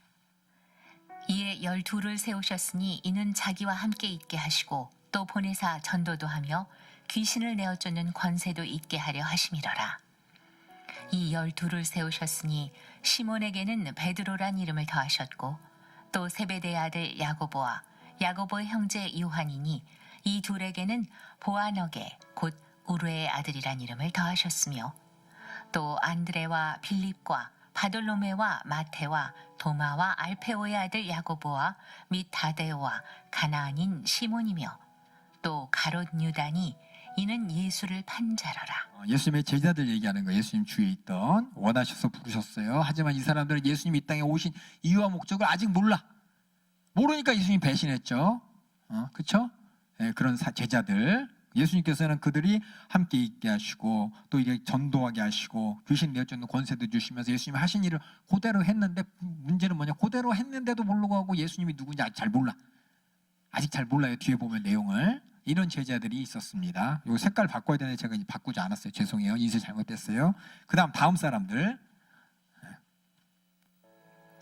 집에 들어가시니 무리가 다시 모이므로 식사할 겨를도 없는지라. 이 무리가 왜 모였을까요?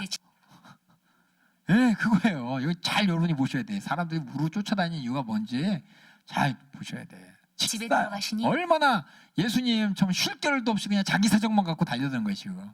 그다음 읽어주세요. 듣고 붙들러 나오니 친척들이 이는 그가 미쳤다 함일러라.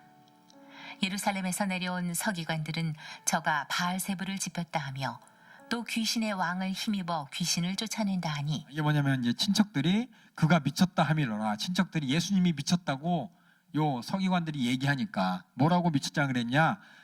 귀신의 왕인 바알세불이 작은 귀신을 쫓아낸다고. 그러니까 그때 전혀 모르니까 귀신이 막 떠나가는 사건을 보니까 그들의 머릿속으로는 귀신이 떠나간 적이 본 적이 없어요. 근데 예수님이 그렇게 하니까, 근데 예수님이 저 앞에 보면 바리새인들, 서기관들은 마음에 안 들어요. 마음에 안 드니까는 자꾸 자기가 하나님의 아들이라 그러고 죄 사는 권세가 있다 그러고, 그러니까는 마음에 안 드니까는 누명을 덮어 씌우는 거죠.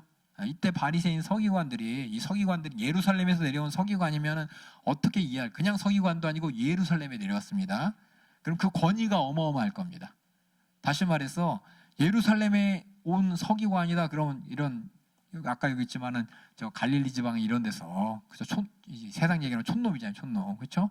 예, 서울 사람이 양복 입고 서울 사람이 서울말 써가면서 예?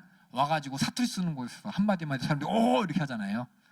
예, 그것처럼 예루살렘에서 내려온 서기관들의 말이 예수님이 이렇다, 귀신의 왕이 지배가지고 저 귀신 들려서 작은 귀신 쫓아낸다 라고서 이렇게 얘기하는 걸 보고 친척들이 뭐냐 믿어버린 거야. 더 큰 권위를 어마어마 그러네. 그러고 이게 뭐냐면 세상의 권위자의 말에 그냥 홀가닥 그냥 예수님의 말보다 세상 권위자의 말을 더 인식하는, 더 중요하게 더 권세를 인정하는 이런 누구냐? 친척들을 보세요. 여기는 관심이 뭐냐면 친척들이야.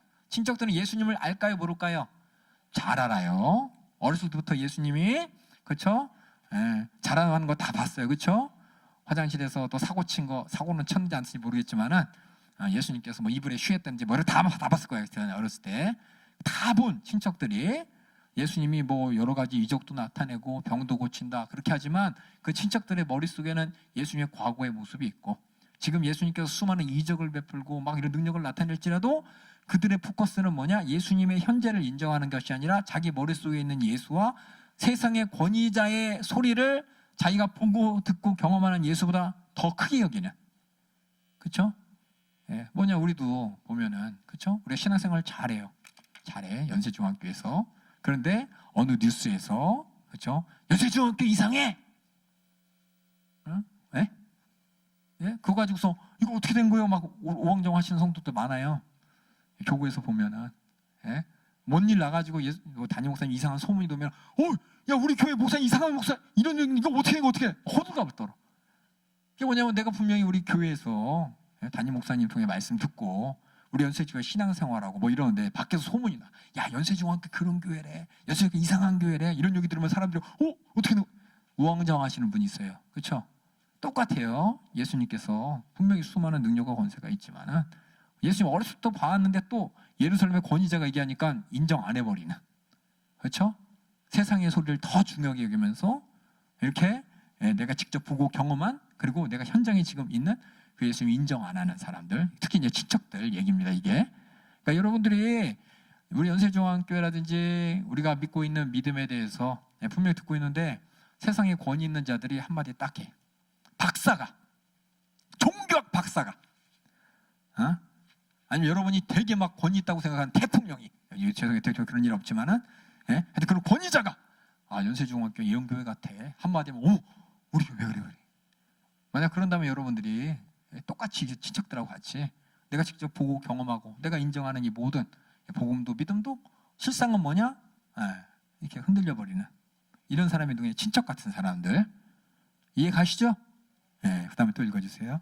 대부를 짚었다 하며 또 귀신의 왕을 힘입어 귀신을 쫓아낸다 하니 예수께서 저희를 불러다가 비유로 말씀하시되 사단이 어찌 사단을 쫓아낼 수 있느냐? 또 만일 나라가 스스로 분쟁하면 그 나라가 설 수 없고 만일 집이 스스로 분쟁하면 그 집이 설 수 없고 만일 사단이 자기를 거스려 일어나 분쟁하면 설 수 없고 이에 망하느니라. 사람이 먼저 강한 자를 결박지 않고는 그 강한 자의 집에 들어가 세간을 늑탈치 못하리니 결박한 후에야 그 집을 늑탈하리라. 내가 진실로 너희에게 이르노니 사람의 모든 죄와 무릇 회방하는 회방은 사하심을 얻되 누구든지 성령을 회방하는 자는 사하심을 영원히 얻지 못하고 영원한 죄에 처하느니라 하시니 이는 저희가 말하기를 더러운 귀신이 들렸다 함이러라. 예수한테 더러운 귀신이 들렸다고. 이게 뭐냐면 분명 하나님께서 보여주신 이 모든 사건을 보면서 이거는 귀신이 한 거다라고 하는 게 뭐냐? 성령 해방자인 것이에요. 여기 나온 것처럼 하나님이 분명하셨는데 오히려 귀신이 했다고 이렇게 하는 것은 하나님을 완전히 귀신을 멸하러 오시고 인간의 원수가 귀신인데 오히려 예수님을 그런 취급한다는 거는 이건 무서운 거예요. 무서워. 영원히 사함받지 못하는 성령께서 하시는 일을 회방하는 것은 영원히 사함받지 못하는 죄라는 걸 얘기했습니다.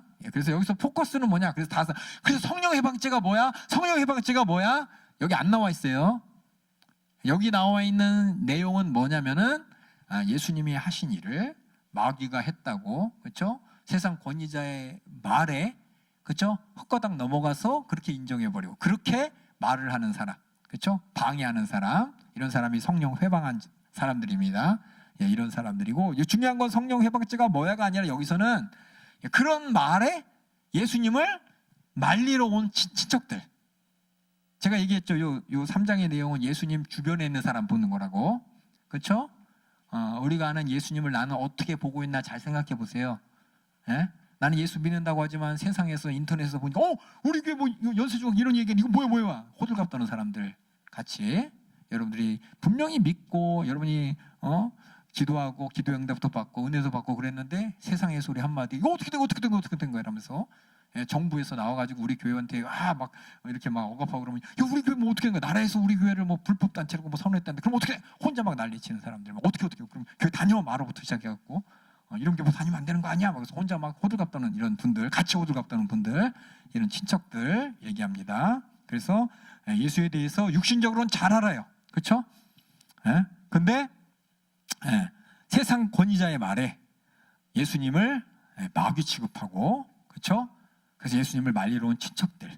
여기서 한 가지 중요한 게 뭐냐면 여기서 정말 여기 예수님을 어떻게 보면 마귀 취급했죠.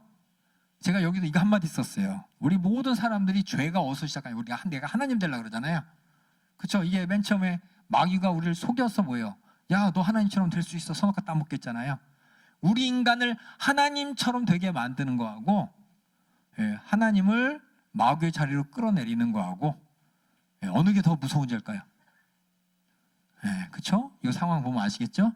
그렇죠? 그러니까 내가 하나님 되려는 죄는 우리가 사함을 받을 때 내가 교만했습니다, 잘못했습니다, 용서받을 수 있는데 하나님을 끌어내리면서 하나님을 마귀 취급한다는 거 더 좀 진중하게 가면은 우리가 믿는 복음, 우리가 믿는 예수님을 세상의 4대 성인처럼 취급하고 종교처럼 취급한다는 것이 과연 그 사람이 어떤 사람이냐 잘 생각해 보세요. 그러니까 예수 아예 안 믿는 사람은 뭐 그럴 수도 있어요. 근데 예수 믿고 나서도 그렇게 예수님을 종교로 나중에 하나지. 뭐 신천지나 뭐 교회나 똑같이 기독교지 뭐 이런 식으로 우리가 믿는 복음과 예수님 하나님의 아들을 끌어내려서 마귀 취급한다는 거는 내가 하나님 되려는 것보다 훨씬 더 무서운 죄고 더 큰 죄가 어쩌면 용서받지 못할 죄일 수도 있다는 걸 그래서 여기 썼어요. 인간이 하나님 되려는 것 이렇게 올라가는 거 보다 하나님을 마귀 중 하나로 이렇게 끌어내리는 거 이게 더 무서운 죄라는 거 여기서 이 친척들이 지금 그러고 있죠. 아니 일단 서기관들이 그렇게 했고 그렇죠? 서기관들의 말에 친척들이 그냥 막 오도방정 떨면서 그렇죠? 예수 막 끌어내리고 말리려고 하는 이런 모습들을 여러분 잘 보시면서 가만 생각해 보세요. 제가 그래서 설교 때마다 제가 우린 종교 아니라고 항상 얘기하죠. 제가 우린 종교인 아닙니다라고 얘기하잖아요. 그렇죠? 왜냐하면 우리 예수 믿는 하나님, 우리의 하나님을 하나님의 아들을 종교 취급한다는 거는 여기 보면은 내가 교만해서 내가 하나님 되려는 것보다 더 무서운 죄이기 때문에 이렇게 한번 얘기해봤습니다. 그다음 예수의 참가적 얘기. 때에 예수의 모친과 동생들이 와서 밖에 서서 사람을 보내어 예수를 부르니 무리가 예수를 둘러 앉았다가 여짜오되 보소서 당신의 모친과 동생들과 누이들이 밖에서 찾나이다. 대답하시되 누가 내 모친이며 동생들이냐 하시고 둘러앉은 자들을 둘러보시며 가라사대 내 모친과 내 동생들을 보라. 누구든지 하나님의 뜻대로 하는 자는 내 형제요 자매요 모친이니라. 여기서는 진짜 예수님 옆에서 있어야 될 사람이 누구냐? 예수님의 참가족이 정말 하나님께서 기대하시는 모습이고 우리가 돼야 될 모습인데 여기 보면 하나님의 뜻이라 그랬죠. 성경에 보면 아버지 뜻이 뭐냐에 대해서 예수님께서 설명하신 게 두 군데 나와요. 우린 다 그러죠. 내가 학교를 어디 가야지 하나님 뜻일까? 하나님 알려주세요. 서울에 갈까요? 서울에 낮은 데 갈까요? 지방의 국립대 갈까요? 만약 혹시 그런다면 어떤 게 하나님의 뜻인가요? 이거 갖고 하나님 뜻 찾는 게 아니라 성경에 의해서 하나님 뜻은 아버지 뜻이라 그래서 예수님이 아버지 뜻은 이거다라고 두 군데가 나와요. 첫 번째는 마태복음 18장 14절에 이와 같이 소자 중 하나라도 잃어버리지 않는 것이 아버지 뜻이니라.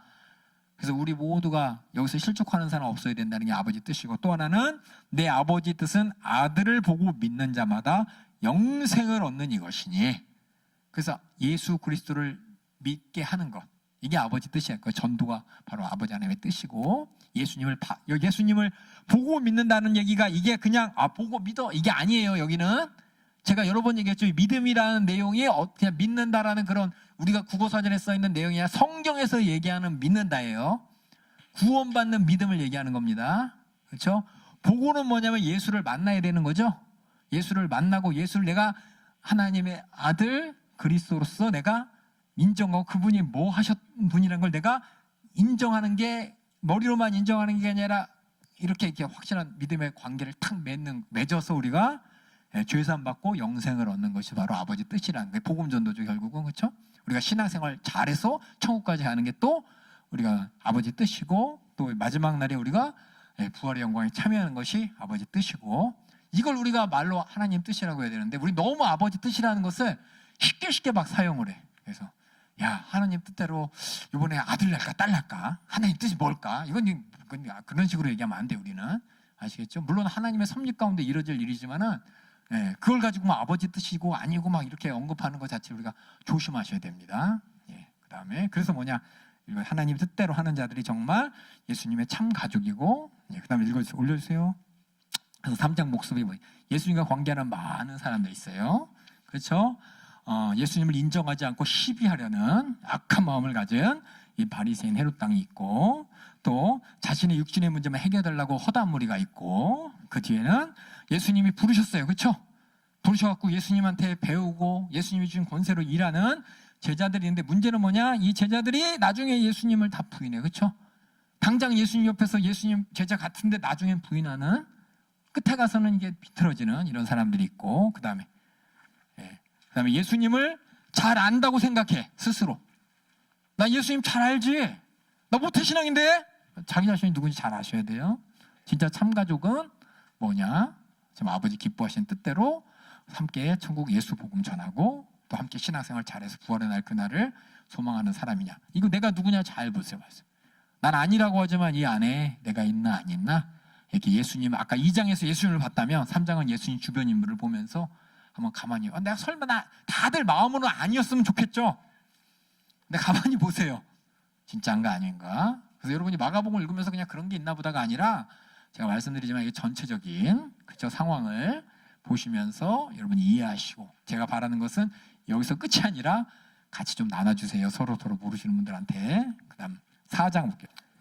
보시다시피 3장에 많은 인물들이 나오지만은 예수님이 이 땅에 진짜 오신 목적과 상관없이 자기가 보고 싶은 것만 보는 사람이 얼마나 많은지 몰라요. 친척들도 자기 갖고 있는 고정관념에 예수님을 오해하고, 또 허다한 무리도 자기 사정에 오해하고, 제자들도 열심히 쫓아다녔지만 진짜 예수님을 제대로 알고 쫓아갔느냐? 나중에 보면 알게 되는 것이고, 오히려 예수님한테 막 자기 갖고 있던, 이미 알고 있던 하나님에 대한 지식과 하나님을 상대하는 이런 유전과 전통에 쩌드는 사람들은 예수님을 와도 그 권세를 보고도 인정하지 않고 어떻게든 무너뜨리고 송사가려고 하는 이런 사람들이 있었어요. 그러니까 여러분들이 잘 보면서 마가복음을 이게 여러분들이 읽으면서 3장에 딱 오면 그런 사람이 있나 보다가 아니라 자꾸 나를 잘 보셔야 돼. 아까 얘기했지만은 친척들이 예수님을 잘 알아요. 근데 결국은 세상 권위의 말에 예수님을 끌어내렸죠. 마귀 취급했죠. 똑같아요. 아까도 얘기했지만 저도 마찬가지고, 모태신앙. 우리 연세중앙교회 연세 키즈들 보면은 어렸을 때부터 담임 목사님 말씀 듣고 정말 하나님 살아계신 것도 같고 성령의 역사도 경험하고, 그런데 이제 나이가 커가지고 대학 가고 그러면서 세상 소리에 딱 세상하고 이제 있고 세상 소리 듣다 보면은 자기 자신이 정말 진짜 하나님을, 그 하나님의 아들 예수 그리스도를 믿어서 죄사함 받은 하나님의 자녀가 아니라 나 기독교인인가 보다, 종교인인가 보다 라고 하면서 내가 믿는 하나님을, 예수님을 그냥 종교 창시자의 한 명으로 끌어내리면서 수많은 사람 앞에 예수님이 누군지도 얘기 못하고, 내가 왜 믿음 생활하는지도 모르고 교회를 왜 다니는지도 설명 못하면서 우물쭈물한다면은 이게 참 어떤 사람인지 여러분이 잘 보시면서 예수님이 누군지 확실하게 알아야 됩니다. 이제 4장이 되게 중요해요. 4장은 여러분이 알다시피 비유장이에요. 비유장. 근데 비유하면 다 몰라 사람들이. 저도 그랬어요. 비유하고서 맨 처음에 몰라가지고 비유를 맨날 읽는데 이거 뭔 비유야? 천국 비유래. 뭔지 모르지만 좋은 거, 뭔지 모르지만 천국 얘기가 아니라, 이 4장은 너무도 명확합니다. 복음이 뭔지를 안다면 명확해요. 그래서 4장에 예수님께서 그래서 비유를 설명하면서 이 비유가 이제 말 들을게요. 비유를 왜 해요? 내가 말씀드릴게요. 비유를 왜 했어요? 우리 인간의 용어 중에 있어요. 용어야. 그렇죠? 제 얼굴이 사과 같아. 비밀인가요? 그럼 무슨 뜻이에요? 이게 발그레하니 얼굴 보고 싶다는 거죠. 제 얼굴이 오크 같아. 뭐 이런 말 많이 쓰죠. 모르는 사람 있어요. 제 얼굴이 오크 같아 라고 하면은 뭔 얘기예요? 비밀이 아니에요. 비유는 뭐냐면 더 잘 설명하는 거예요. 쟤 못생겼어. 그렇구나가 아니라 오크 같아. 그럼 벌써 상상이 가잖아요. 그러니까는 더 잘 설명하기 위한 우리 인간의 설명 방법이 비유예요. 마찬가지로 이 사장에도 비유가 많이 나와요. 근데 이 비유는 뭐냐? 사람들이 비밀이다! 예수님이 말씀하셨기 때문에 이건 아무나 아는 게 아니야가 아니라 이 비유는 누구든지 다 알 수 있어. 성경을 읽고 성경을 제대로 읽을 수만 있다면은 이건 다 알 수 있는데 사람들이 뭐냐? 비유는 아무나 몰라. 누가 풀어줘야 돼. 그래서 저 신천지 가면 비유풀이 잘 이런 비유를 어떻게 알았지? 저쪽 특히 이단이나 많은 사람들이 비유를 자기 마음대로 풀면서 자기의 잘못 대상을 합리화시키기 위한 수단으로 쓰는데 성경에서 이 비유는 정확합니다. 오늘 4장을 여러분이 보실 때 이 4장에 있는 비유의 내용이 뭔지 여러분이 보시면 너무 클리어하고 명확할 거예요. 근데 예수님께서 이거를 외인에게는 비밀로 했다 이 말했어요. 읽다 보면은 그것이 뭐냐? 성경 말씀을 모르는 사람들한테 비밀이지만 성경을 아는 사람한테 이게 비밀이 아니에요. 우리 한번 4장 1절부터 여러분 잘 알고 있는 비유죠? 한번 1절부터 한번 보겠습니다. 마가복음 4장. 예수께서 다시 바닷가에서 가르치시니 큰 무리가 모여들거늘 예수께서 배에 올라 바다에 떠앉으시고 큰 무리가 왜 모여드는지 알겠죠? 예수님이 왜 배 위에 올라갔는지 알겠죠? 예수님은 가르쳐줘야 되는데 사람들이 그냥 달려드니까. 그래서 읽어주세요. 이에 예수께서 여러 가지를 비유로 가르치시니 그 가르치시는 중에 저희에게 이르시되 들으라 씨를 뿌리는 자가 뿌리러 나가서 뿌릴새 덜어는 길가에 떨어짐에 새들이 와서 먹어버렸고 덜어는 흙이 얇은 돌밭에 떨어짐에 흙이 깊지 아니하므로 곧 싹이 나오나 해가 돋은 후에 타져서 뿌리가 없으므로 말랐고 덜어는 가시떨기에 떨어짐에 가시가 자라 기운을 막음으로 결실치 못하였고 덜어는 좋은 땅에 떨어짐에 자라 무성하여 결실하였으니 30배와 60배와 100배가 되었느니라 하시고 또 이르시되 들을 귀 있는 자는 들으라 하시니라. 여기서 들을 귀 있는 자는 들으라 이 말은 아무나 들을 귀 다 있어요 우리. 그러니까 다 알아들으라는 얘기예요. 이 말이 들을 귀 있는 자는 들으라. 귀가 없으면 못 알아듣는다가 아니라 너희 다 알아들을 수 있다 이 말이에요. 귀가 있으니 알아들을 수 있어. 다 뭔 얘기인지 알잖아 이 얘기예요. 근데 대부분 이제 요 비유 30배, 60배, 100배 우리가 하잖아요. 복음을 심었습니다. 노래하죠. 30배 맺었습니다. 이거 하잖아요. 복음이 심어졌는데 사람들은 복음을 모르니까는 하나님이 주시는 축복의 소리니까는 축복의 소리를 내가 잘 알고 있어. 하나님이 복 주셨어. 30배, 60배, 100배 하나님이 우리 이 땅에서 잘 먹고 잘 살게 해주신다라고 여기 뭐라 그랬어요? 기복주의로 해석을 많이 하는데 이거는 여기 물론 이 비유 말고 다른 비유를 가지고 할 수 있어요. 여기 있는 내용 말고 이 이야기를 다른 이야기를 가지고 하나님이 우리 축복하십니다. 그렇죠? 우리가 기도하고 하나님에 충성하면 하나님께서 영육간의 모든 걸 책임져 주십니다. 이렇게 얘기할 수 있어요. 근데 여기 있는 내용은 기복주의가 아니고 뭐냐? 복음주의라고 썼죠? 복음이 뭔지를 아는 사람은 이 비유가 뭔지를 아는데 복음이 뭔지 모르는 사람은 그냥 기복주의를 해석하는 거예요. 그 예수님께서 이렇게 비유를 하고 귀를 끼는 자는 들으라. 이 말은 뭐냐면 아무나 못 들어가 아니라 너희 다 귀 있잖아. 그렇죠? 귀 다 있죠? 물론 이제 이게 잘 못 들으시는 분들 하지만 우리 다 알아들을 수 있다는 얘기예요. 그 말은. 그 다음에 10분의 비유로 설명하시는 거 한번 들어볼게요. 예수께서 홀로 계실 때 함께한 사람들이 12제자로 더불어 그 비유들을 묻자오니 이르시되 하나님 나라의 비밀을 너희에게는 주었으나 외인에게는 모든 것을 비유로 하나니 이는 저희로 보기는 보아도 알지 못하며 듣기는 들어도 깨닫지 못하게 하여 돌이켜 죄 사함을 얻지 못하게 하려 함이니라 하시고. 여기서 중요해 뭐냐면 하나님이 너희에게 주었다 그랬죠. 외인들에게는 비유라 그랬죠. 여기서 너희에게 주었으니 외인들에게는 모든 것을 비유로 하나니 외인들에게 더 잘 알게 그러니까 이게 비밀이라고 해서 이게 비밀 하나님 나라의 비밀이라고 써지니까 사람들이 다 이걸 어떻게 알아? 비밀이 예수님을 통해서 다 펼쳐진 거예요 지금. 예수님을 통해서 예수님을 안다면은 이 비밀이 뭔지 누군지 다 알 수 있는 거예요. 아시겠죠? 그래서 이게 뭐냐? 그래서 요 뒤에 썼어요 제가.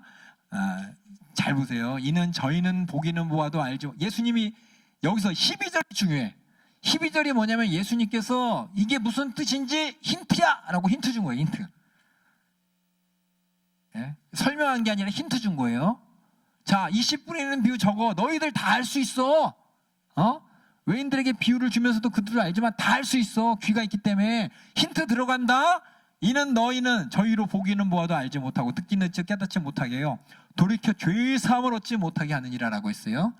이게 뭔 뜻일까요?를 알려면은 우리가 이사야서 6장 9절에서 13절을 알아야 돼요. 이 내용이 뭔지 알려면은 이사야서 6장 19절 23장 이 상황이 어떤 상황인지도 알아야 돼요. 여기 보면은 똑같은 말 나와요. 이사야서에 보니까 너희는 듣기는 들어도 깨닫지 못할 것이요 보기는 보아도 알지 못하리라. 그러니까 다시 돌아와서 고침을 받을 카노라. 뭐 이런 얘기가 나와요. 뭔가 이게 뭐냐면 이거를 바탕으로 해서 예수님께서 씨 뿌리는 비유를 설명하신 거예요. 씨 뿌리는 비유를 설명하시면서 뭐냐? 지금 내가 무슨 얘기했는지 힌트야. 12절이 힌트가 뭐냐? 이거 너 이사야서 6장 9절 13절 생각해봐. 우리는 잘 몰라요. 근데 유대인들은 그 당시에 다 구약을 달달달 외다시피 알기 때문에 구약 특히 이제 씨 하는 얘기 나오면은 여기 나와요. 이렇게 씨 하면은 이렇게 해요. 이게 다시 한번 읽어볼게요. 이게 제가 잘 설명을 못해서 그래요. 예수님께서 힌트야 한 본문을 우리가 이해를 해야 돼. 이 본문이 뭐냐? 이사야서의 맨 처음에 하나님께서 이사야라는 선지자를 택했어요. 택하고 이사야 선지자에 가서 내 말을 백성에게 전하라고 했어요. 근데 이사야 선지자가 있었을 당시에 어떤 상황인지 알아야 돼. 그냥 보통 여러분이 선지서 읽을 때 뭐 심판에 이게 구원에 그런가 보다가 아니라 그 시대적 상황이 어떤 상황인지를 알고 그 시대적 상황에 맞는 하나님께서 예언을 하셨어요. 여러분 이사야 선지자가 어떤 시대냐면 여러분이 알다시피 다윗 왕이 통일 왕국의 왕이 됐죠. 성경에 나와요. 이스라엘 백성들이 왕이 됐어요. 사울이 왕이 됐지만 사울은 이제 꺾어지고 다윗 왕이 됐고 다윗의 아들인 솔로몬이 그 뒤에 이어서 왕이 됐죠. 솔로몬이 죽은 다음에 나라가 찢어졌어요. 아마 여러분 아실 거예요. 그래서 우리가 남북 이렇게 찢어진 것처럼 남유다 북이스라엘이라 그래서 솔로몬의 아들인 르호보암을 따라가는 두 지파인 유다 지파와 베냐민 지파는 조금해요. 베냐민 지파와 나머지 12지파 중에 10지파가 끊어졌어. 그래서 10지파를 북이스라엘이라 그러고 남유다와 베냐민 지파를 합쳐서 남유다라 그래요. 그래서 왕국이 이제 두 개로 찢어졌어요. 솔로몬 이후에. 그래서 북쪽은 여로보암이라는 솔로몬의 신하를 따라서 왕이 자기가 왕 되겠다고 왕 세우면서 10지파를 통해서 뭐냐? 예루살렘을 떠나서 자기들끼리 송아지 세우고 우상 숭배하면서 북이스라엘은 이어가고 남유다는 르호보암이라는 솔로몬의 아들 그 혈통을 따라서 왕조가 이어지는데 쭉 가는데 북이스라엘은 우상 숭배하다가 멸망해요. 어느 나라한테 멸망하냐? 아수르라는 멸망에도 우리 아시리아라고 아시죠? 아시리아에게 멸망해요. 아시리아가 강대국이 돼서 북이스라엘을 하나님이 심판하는 도구로 아수르를 사용해서 아수르가 치고 내려와서 북이스라엘을 멸망시켰어요. 그럼 남유다는 어떻게 돼요? 남유다는 뭐 힘이 세서 멸망당한 게 아니에요. 거기도 멸망당하기 일보 직전이었어. 근데 하나님께서 이사야 선지자를 보냈어요. 이사야 선지자를 보내서 뭐라 그랬을까요? 회개하라 그랬어요. 회개했을까요? 안 했을까요? 했어요. 해서 살았어. 그래서 아시리아의 공격에도 남유다는 보존되고 남유다는 쭉 가다가 나중에 바벨론에게 멸망당합니다. 몇백 년 뒤에. 그러니까 지금이 어떤 상황이냐? 이사야 선지자가 지금 북이스라엘이 멸망당하고 아수르가 이제 남유다를 쳐들어오려고 그래. 남유다도 이제 멸망당하기 일보 직전인데 하나님은 이사야 선지자를 보냈어요. 보내서 뭐라고 하냐? 이 말 전에 하고 한 게 이 얘기예요. 가서 백성에게 이르기를 똑같이 이게 너희는 들어도 듣기는 들어도 깨닫지 못할 것이요 보기는 보아도 알지 못하니라 이렇게 전하라는 거예요. 이게 뭐냐면 너 참 제대로 아는 것도 없고 깨닫지도 못하는데 하나님이 그래 너희들 제대로 모르는데 봐도 모르는데 들어도 모르는데 이렇게 전하라 그랬어. 이 바보 멍충아 이 똥멍충아 이런 식이야. 한마디로 이사야 선지자를 통해서 저주 같은 말을 하는 거예요. 너희는 봐도 몰라, 들어도 몰라. 그리고 넌 가서 백성들의 마음을 둔하게 만들어. 그 말은 깨닫지 못하게 하라는 거야. 그러면서 그가 귀가 막히고 눈을 감기게 하라. 이상하죠? 우리가 아는 하나님은 가서 너희들 회개해야 돼, 눈 떠야 돼, 제대로 알아. 이게 아니라 오히려 반대말을 하는 거야. 반대말을. 야, 하나님이 나를 보내서 너희한테 얘기하는데 너희들 듣지 말고 보지 말래. 그 나보고 얘기하는데 너희들 깨닫지 못하게 눈을 가려버리고 귀를 가려버려. 그 말은 뭐냐? 하나님이 너희 포기했다고 얘기하라는 거예요. 야, 하나님 너희들 포기했어. 너는 이제 망하는 것만 남았어. 이렇게 얘기하라는 거예요. 그러면서 뭐냐? 염려컨대 그들이 눈으로 보고 귀로 듣고 마음으로 깨달아서 다시 돌아와서 고침을 받을까 하노라. 이 말을 뭐예요? 하나님이 그렇게 전하래. 야, 하나님이 너희들 회개할까봐 걱정이래. 염려컨대 하나님이 염려하셔. 이거죠? 아니, 그치. 하나님께서 뭐라 그랬냐면 염려하셔. 뭐냐? 너희들이 제대로 볼까봐 염려하신대, 들을까봐 염려하신대, 다시 하나님한테 돌아와서 고침받을까 염려하신대. 이렇게 이사야한테 말하라 그랬어. 이게 뭐예요? 충격요법이죠. 다시 말해서 이사야 선지자를 통해서 하나님께서 너희는 쫄딱 망했어. 하나님이 너희들이 돌아오지 못하게 눈도 가리고 귀도 가리고 혹시 너희가 알아서 깨달아서 돌아올까봐 하나님이 염려하신대. 제가 여러 번 설교했죠. 이제 반어법에 대해서. 그렇죠? 우리 어머니 아버지들이 자녀들 속상하면 나가줘라 라는 말이, 그렇죠? 진심이 아니잖아요. 그렇죠? 속상함의 표현이잖아요. 너 집에 들어오지 마, 나가! 그러면 이제 정신 바짝 차린 어머니 마음과 심정을 아는 우리 자녀들은 어떻게 돼요? 잘못했어요. 쫓아내지 마세요. 그리고 나가. 그러고 나가면 어떻게 해요? 그 앞에서 계속 문 두드리면서 엄마 잘못했어요. 그러는 거죠. 엄마 마음, 아빠 마음 모르면 어떻게 돼요? 나가. 그러면 어떻게 돼요? 나가서 친구 집 가겠죠. 그렇죠? 엄마가 나가라 그랬으니까 난 딴 데 가서 살아야지. 그럴 거 아니에요. 근데 다행히 이사야 시대 때 하나님께서 이사야 선지자를 보냈는데 그들이 듣고 깨닫고 회개해서 아수르의 진노의 심판을 모면하고 이 남유다가 몇백 년 더 가고 나중에 바벨론에 결국 멸망당했지만 그 순간은 하나님께서 회개할 수 있도록 이렇게 충족요법을 줬다고요. 이해 가시죠? 그러면서 하나님께서 말씀하시되 내가 가로되, 이사야가 물어봐요. 언제까지 이렇게 무서운 진노의 말씀을, 저주의 말씀 같은 거를 거들에게 해야 됩니까? 라고 했더니 하나님께서 대답하시죠. 성읍이 황폐해야 돼. 거민이 하나도 없어야 돼. 그러니까 쫄딱 망해야 된다는 뜻이에요. 사람들이 없고 토지가 전폐하게 되고 사람들이 아주 멀리 그냥 하나님 모르는 대로 다 쫓겨나가고 그래서 이 땅이 완전히 황폐화될 때까지 혹시 그 중에서 남아있는 사람이 있을지라도 그들이 다 없어질 때까지 그렇게 전하라는 거예요. 그대로 전하라는 거. 완전 하나님의 저주죠. 그렇죠? 그래서 하나님이 하신 말씀이 그러나 것이나 밤나무 상수리 나무가 배임을 당하여도, 이 말은 뭐냐, 완전히 황폐화될지라도 그루터기는 남아있는 것처럼 하나님께서 거룩한 씨가 이 땅에 그루터기 될 것이다 라면서 거룩한 씨, 너희들 쫄딱 망할 거야. 하지만 하나님이 너에게 거룩한 씨를 통해서 너희들 다시금 숲이 진멸당했을 때 우리 식목일날 나무 많이 심었잖아요. 그렇죠? 그것처럼 완전히 너희가 진멸당하지만 하나님은 거룩한 씨는 커서 이제 열매 맺겠죠. 그렇죠? 그것처럼 다시금 울창하게 만들 거야 라는 회복의 약속을 주세요. 이스라엘의 진노 멸망 가운데 회복될 약속. 그래서 이사야 선지자의 말대로 어떻게 됐냐, 그들이 충격 먹고 회개했어요. 근데 결국은 어떻게 됐어요? 바벨론 시대에 쫄딱 망해가지고 예루살렘이 황폐해되고 여기 있는 사람들이 다 옮겨졌죠. 그렇죠? 어디서 여기 멀리 바벨론으로 옮겨졌잖아요. 그렇죠? 바벨론 옮겨진 그들이 어떻게 됐어요? 거기서 망한 게 아니라 거기서 하나님의 말씀을 찾았어. 뭘 찾았냐? 야, 우리가 하나님한테 이렇게 불순종하고 우상 숭배해서 북이스라엘은 옛날에 망하고 남유다도 쫄딱 망했어. 그때 이사야 선지자가 얘기했을 때 회개해가지고 한번 살았는데 결국 우리 망했네. 결국 망했지만 하나님이 말씀해 보니까 야 이사야 선지자, 예레미야 선지자 말씀 보니까 다른 구절에 보면 너희가 70년 뒤에 돌아갈 것이다 라는 약속을 하셨어. 야 우리가 지금 이겼지만 우리 70년 뒤면 돌아가. 그 말씀을 찾은 사람이 누구냐? 여러분이 잘 알고 있는 다니엘 선지자 아시죠? 다니엘도 포로로 끌려가서 거기서 막 관료도 했잖아요. 총독 노릇하고 왕 노릇 했잖아요. 그러니까 왕의 신하 노릇 했잖아요. 그래서 하나님을 섬기고 막 그러면서 하나님 말씀을 가만히 살펴보니까 70년 뒤면 돌아간대. 그걸 사람들한테 얘기했어. 그럼 70년 뒤면 나는 가요, 못 가요? 누가 가요? 내 자식이 가야지. 내 자식들한테 열심히 하나님 말씀 가르쳐 주는 거야. 야, 우리가 왜 여기 왔는지 알아? 야, 이사야 선지자의 말씀처럼, 모든 선지자들의 말처럼 그 말씀대로 우리가 하나님만 섬겨야 되는데 우상숭배에서 망했어. 근데 하나님은 우리에게 다시 돌아갈 약속을 주시고, 다시 돌아갈, 가만히 봤더니 성경에 보니까 황폐됐는데 뭐요?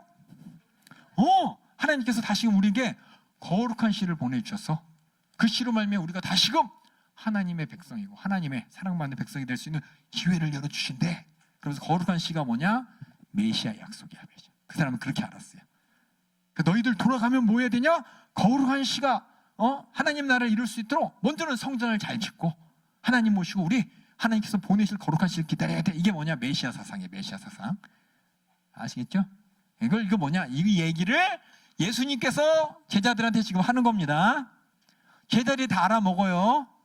아시겠어요? 그럼 저 씨, 저기서 씨뿌리의 씨는 누구예요? 예수님이에요. 예수님. 그러니까 예수님이 통해서 예수의 복음, 예수가 전해지는 이 복음을 통해서 열매를 맺는 거죠.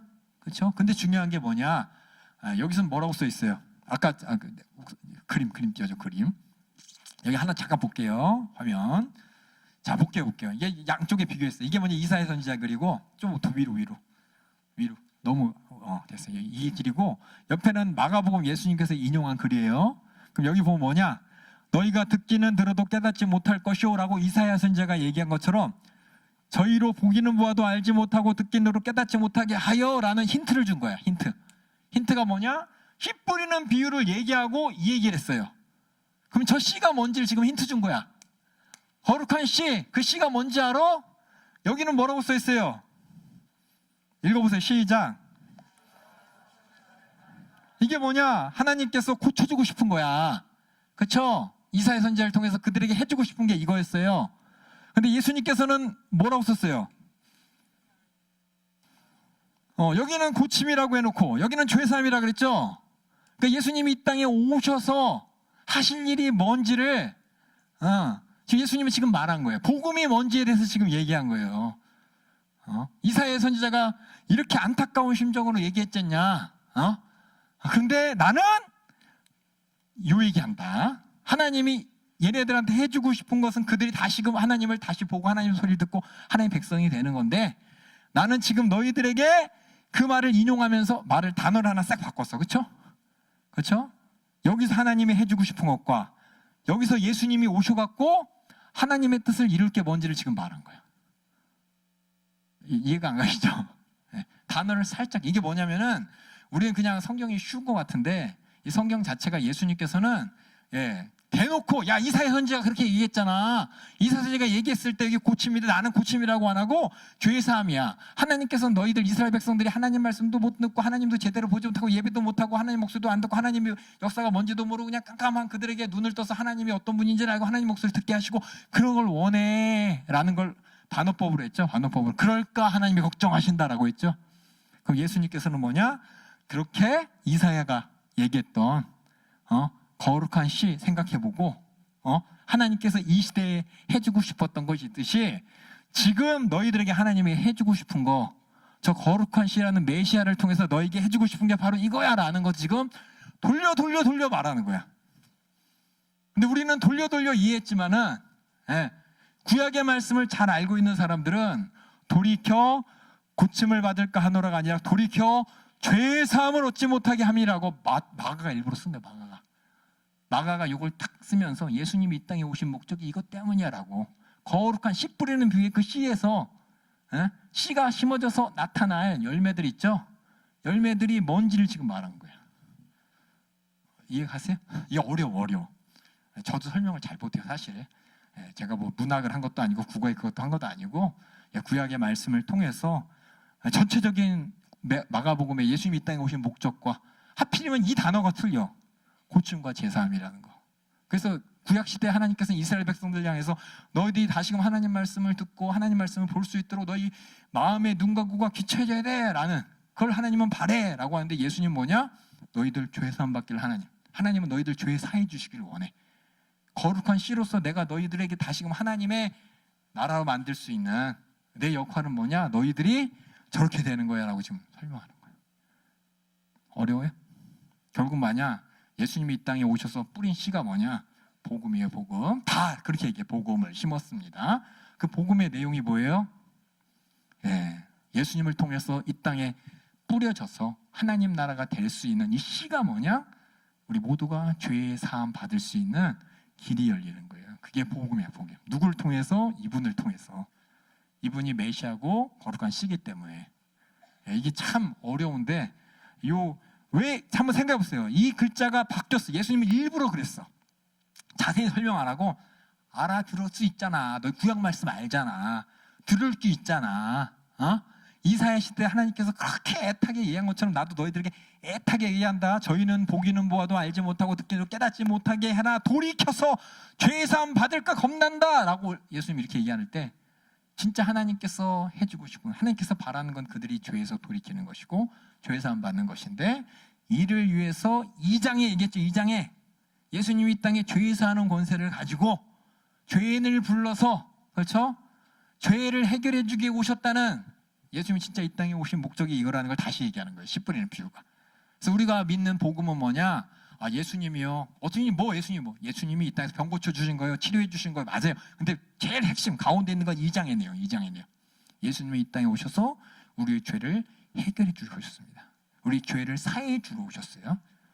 자, 하나님의 방법대로 그를 통해서 뭐예요? 거룩한 씨가 심겨져서 그 복음이 심겨진 자리에, 죄사함의 복음이 심겨진 자리에 황폐된 곳에 뭐예요? 회개의 역사가 나타남으로 말미암아, 그렇죠? 죄사함의 복음이 지금 어떻게 됐어요? 뿌려지고 있잖아요. 수많은 사람들이, 물론 교회라는 것이 가짜 교회도 있고 진짜 교회도 있고 예수라는 것을 각자 소견대로 얘기하지만은, 예수님께서 이 땅에 십자가에 달려 죽으셔 우리 죄를 사해 주러 오셨고, 우리가 그를 믿어서 죄사함 받는다는 이 복음은 지금 계속해서 펼쳐지고 있잖아요. 그렇죠? 물론 예수님 그 내용 말고 다른 예수님을 소개하는 데는 다 사라져요. 다 없어지고 사라져. 근데 죄의 삶의 복음은 끊임없이 펼쳐지고 지금, 그렇죠? 이번에 저 코트디부아르 가서도 담임 목사님께서 회개라고 해주셨고, 그러니까 우리가 그냥 회개라는 게 뭐 맨날 듣는 얘기지만 이게 하나님이 바라는 거예요. 그래서 하나님이 바라는 건 뭐냐? 회개할 죄를 찾기를 또 원하시고, 계속해서 찾아가면서 우리가 거룩하게 되게 하나님이 원하시기 때문에 이게 하나님 뜻이라는 거예요. 그게 뭐냐? 우리가 예수 믿는 이유인 것이고, 예수의 복음이 그거라는 겁니다. 그래서 만약에 죄사함이 없다면, 죄사함을 받으면 우리 어떻게 해야 돼요? 회개해야죠. 그렇죠? 그래서 회개하라, 천국에 가까웠느니라. 복음이 뭐냐? 죄사해 주겠다는 거예요. 이게 우리 진짜 가장 행복한 복음, 가장 행복한 소리인 것이고, 예수님은 이 얘기를 귀 있는 자들에게 주는 거예요. 귀 있는. 잘 들으라고. 그렇죠? 귀 없으면 모르죠? 이게 구약의 어떤 내용인지 모르는 거예요. 아시겠죠? 예, 그래서 그다음 이거 사라지고 다시 본문을 이거 빼고, 본문 위로 올려주세요. 그래서 또 가라사대, 이 비유를 알지 못할지, 어떻게 모두 이 비유만 알면은, 다시 말해서 씨 뿌리는 비유의 씨가 죄의 사함을 위한 하나님의 복음이라는 것을 안다면은 모든 말씀 다 알 수 있다는 거예요. 뿌리는, 읽어주세요. 13절부터. 또 가라사대, 너희가 이 비유를 알지 못할진대 어떻게 모든 비유를 알겠느뇨? 뿌리는 자는 말씀을 뿌리는 것이라. 말씀이 길가에 뿌리웠다는 것은 이들이니, 곧 말씀을 들었을 때 사단이 즉시 와서 저희에게 뿌리운 말씀을 빼앗는 것이요. 여기서 또 이와 같이 회개하라 외쳤어요. 사단이 걷어들여서 회개 못하게 하는 거예요. 회개하라. 뭘 회개해? 왜? 회개해서 죄산 받는 게 우리는 의롭고 거룩한데, 안식일 잘 지키고 율법 잘 지키면 거룩한데 회개할 필요 없어 라고 회개할 이유와 회개할 소리를 못 듣게 하는 게 뭐냐? 이 길가에 뿌려진 씨야. 새들이 잡아먹어서. 그 다음 또 읽어주세요. 사단이 즉시 와서 저희에게 뿌리운 말씀을 빼앗는 것이요. 또 이와 같이 돌밭에 뿌리웠다는 것은 이들이니, 곧 말씀을 들을 때 즉시 기쁨으로 받으나. 이 말씀은 죄사함의 복음이에요. 회개하라는 말. 그 다음 읽어주세요. 속에 뿌리가 없어 잠깐 견디다가 말씀을 인하여 환난이나 핍박이 일어나는 때에는 곧 넘어지는 자요.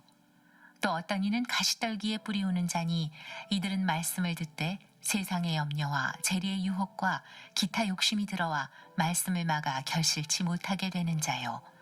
좋은 땅에 뿌리웠다는 것은 곧 말씀을 듣고 받아 30배와 60배와 100배의 결실을 하는 자니라.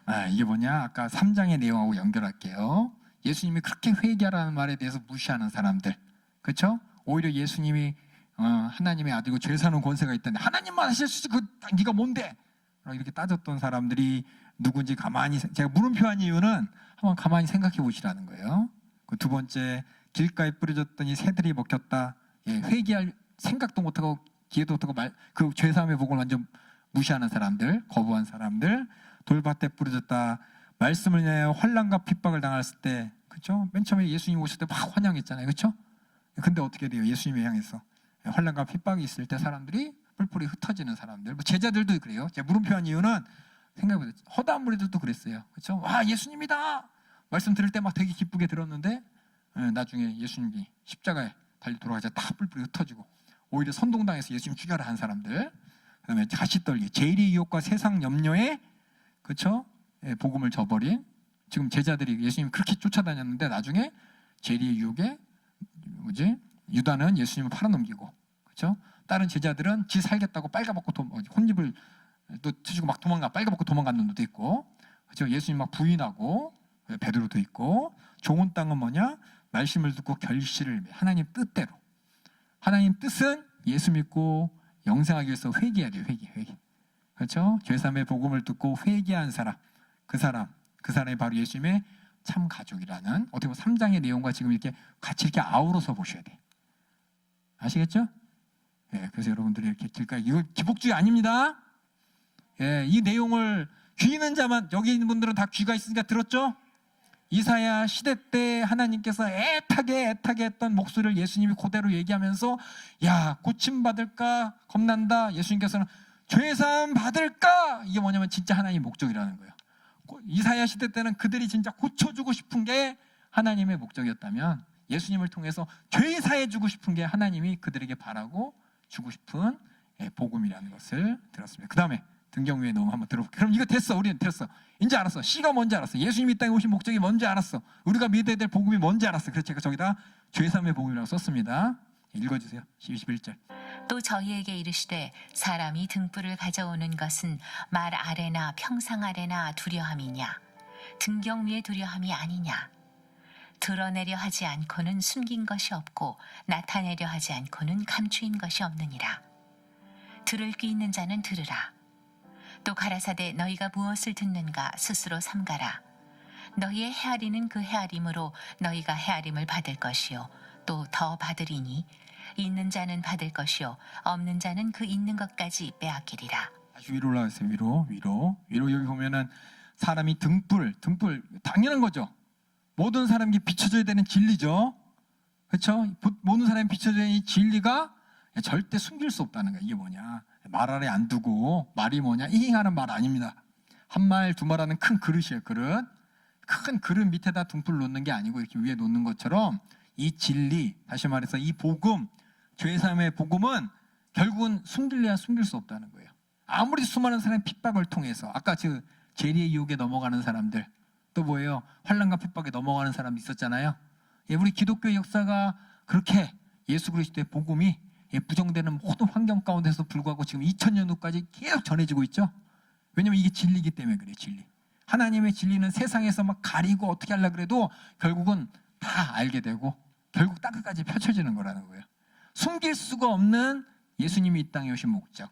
이 복음은 그렇게 여기 있잖아요. 드러내려 하지 않고는 숨긴 것이 없고, 제가 그대로 이중부정이기 때문에 그냥 썼죠. 숨긴 것은 결국 다 나타나게 되고, 다시 말해서 아무리 숨기려고 그래도 이거는 숨길 수가 없다는 거예요. 또 감추인 것은 나타나게 된다. 똑같은 얘기예요. 이걸 제가 어려운 말이라서 이렇게 쉬운 말로 바꿔 썼습니다. 그만큼 뭐냐? 우리가 듣고 있는 예수 복음, 회개의 복음, 제사함의 복음은 그 회개하면 다예요.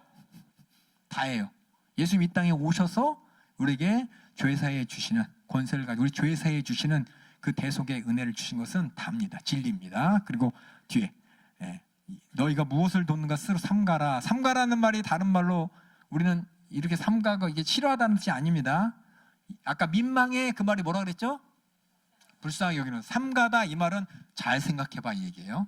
잘 생각해봐.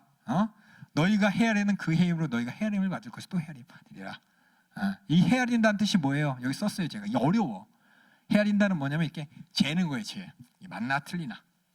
너희가 말씀을 가지고 죄인가 아닌가 이렇게 하잖아요. 그렇죠? 그것이 뭐냐?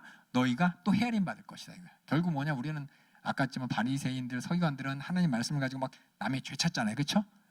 그렇죠? 그게 아니라는 거예요. 그 말씀을 가지고 내가 내 죄 찾아야 내 죄. 남 죄 찾는 게 아니라 네가 남을 죄 찾았다는 저 사람 죄 졌어라는 그게 사실은 네가 죄진 거라는 거예요. 그래서 너희가 헤아리는 그 헤아림은 너희가 헤아림을 받을 것이야. 더 받으리니. 그래서 하나님의 말씀을 가지고 복음을 가지고 우리 해야 될 것은 뭐냐? 남의 죄에 막 이렇게 따지는 게 아니라 내 죄 찾는 거예요. 내 죄. 아시겠죠? 그래서 내가 회개해야 되는 거예요.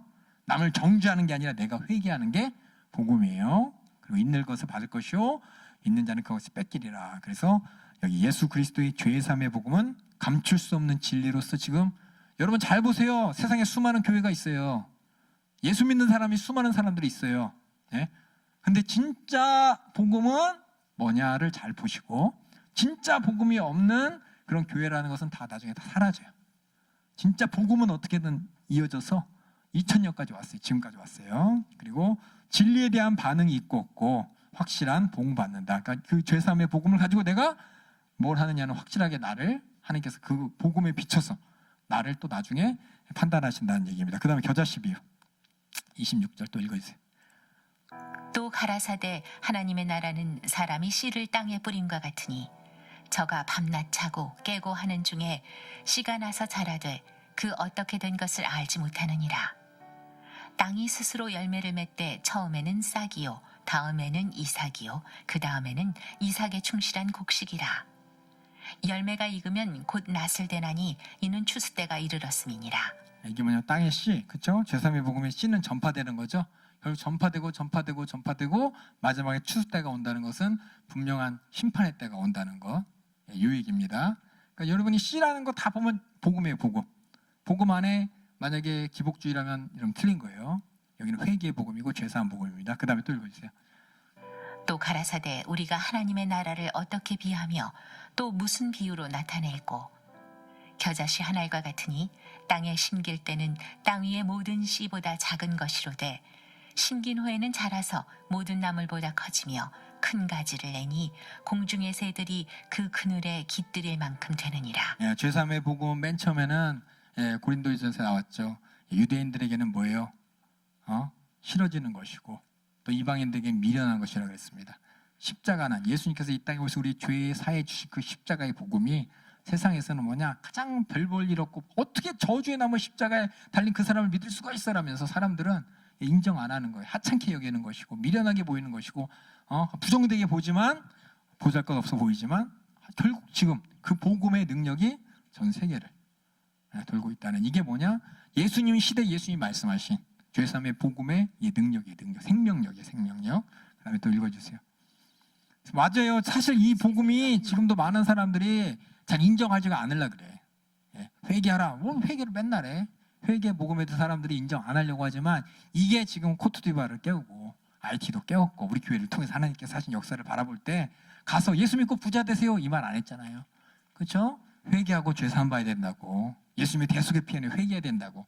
예수님께서 그렇게 설교하셨던 내용이 여러분들 볼 때는 맨날 듣는 얘기고 뭐 저런 얘기야 뭔가 좀 신기하고 뭔가 이런 거 병 고쳤다 그것만 보지만은 예수님 담임 목사님께서 가서 하신 그 모든 일들이 병 고쳤습니다. 예, 하나님 일하셨습니다. 근데 그 하나님께서 그들을 회개시켰습니다가 메인이야 메인.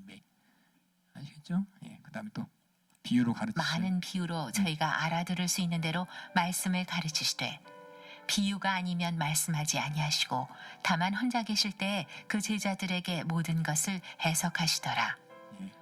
그날 저물 때 제자들에게 이르시되 우리가 저편으로 건너가자 하시니 저희가 무리를 떠나 예수를 배에 계신 그대로 모시고 가매 다른 배들도 함께 하더니 큰 광풍이 일어나며 물결이 부딪혀 배에 들어와 배에 가득하게 되었더라.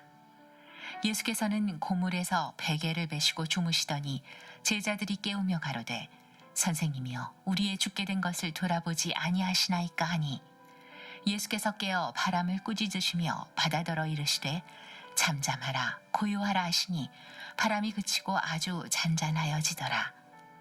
이에 제자들에게 이르시되 어찌하여 이렇게 무서워하느냐 너희가 어찌 믿음이 없느냐 하시니 저희가 심히 두려워하여 서로 말하되 저가 뉘기에 바람과 바다라도 순종하는고 하였더라. 예, 결국 4장에서 예수님이 누구냐? 이사야 선지자가 얘기했던 거룩한 시오, 그 당시 유대인들이 기다렸던 메시아라는 겁니다. 예, 그렇죠? 그 예수님께서 이 땅에서 전하신 죄 사함의 복음이 바로 예수님께서 전하신 복음이라는 걸 얘기하면서 다시 여기, 그래서 예수님이 누구냐? 여기 나왔죠. 저가 누구냐? 여기 나오죠. 바람과 바다도 순종하는 권세를 가지신 분으로서, 그렇죠? 그 분이 우리에게 주신 복음이 가지고 있을 때 이 세상의 풍랑과 광풍은 어떻게 돼요? 막 흔들어 버려요. 근데 제자들은 여기 나왔죠. 예수님이 정확히 누군지 모르잖아요, 그렇죠? 아직 몰라요. 그냥 예수님 하나님의 아들, 말은 이렇게 하지만 예수님께서 정말 죄사함의 복음을 전하기 위해 오셨다는 그 내용 자체를 아직 잘 몰라. 나중에 읽어보겠지만은 예수님이 서단물이처럼 예수님 메시아야. 메시아니까 그들이 쫓아다니면서 아까 얘기했지만 하나는 우편에 하나는 좌편에, 제자들은 그 생각 갖고 예수님을 쫓아다니고 있는 그들, 예수님을 정확하게 알지 못하는 그들에게는 뭐냐? 이런 환경 가운데 그저 두려움만 있을 뿐이죠. 예수님이 누군지를 알고 예수님이 하신 일이 뭔지를 알면은 담대해질 수 있다는 겁니다. 그래서 믿음 뭐예요? 예수님께서 누구인지 정확히 알고 정확히 예수님과의 관계가 정확히 성립되지 않다면은 세상에 흔들가는데 두려움뿐이에요. 두려움뿐. 이제 5장에서 이제 이어질 겁니다. 이 내용이. 그래서 예수님을 아느냐 모르느냐, 예수님을 수용하느냐 배척하느냐가 이제 다음 5장의 내용입니다. 그래서 이렇게 4장의 비유가 이미 예수님 시대에는 예수님 시대는 뭔 얘기하죠? 우린 2000년이 지난 다음에 보았을 때 이 복음이 어떻게 돼요? 어마어마한 생명력을 가지고 전파되고 있고, 수많은 사람이 부인하지만 전파되고 있고, 그래서 수많은 사람들이 핍박과 억압 가운데 때로는 세속의 유행과 뭐 이런 것들로 그 죄사함의 복음이 사라진 것 같지만 어떻게든 그 복음은 계속 전해지고, 지금 북한에서도 저는 그렇게 생각해요. 북한에서 죄사함의 복음을 믿고 있는 사람들이 있을 거예요.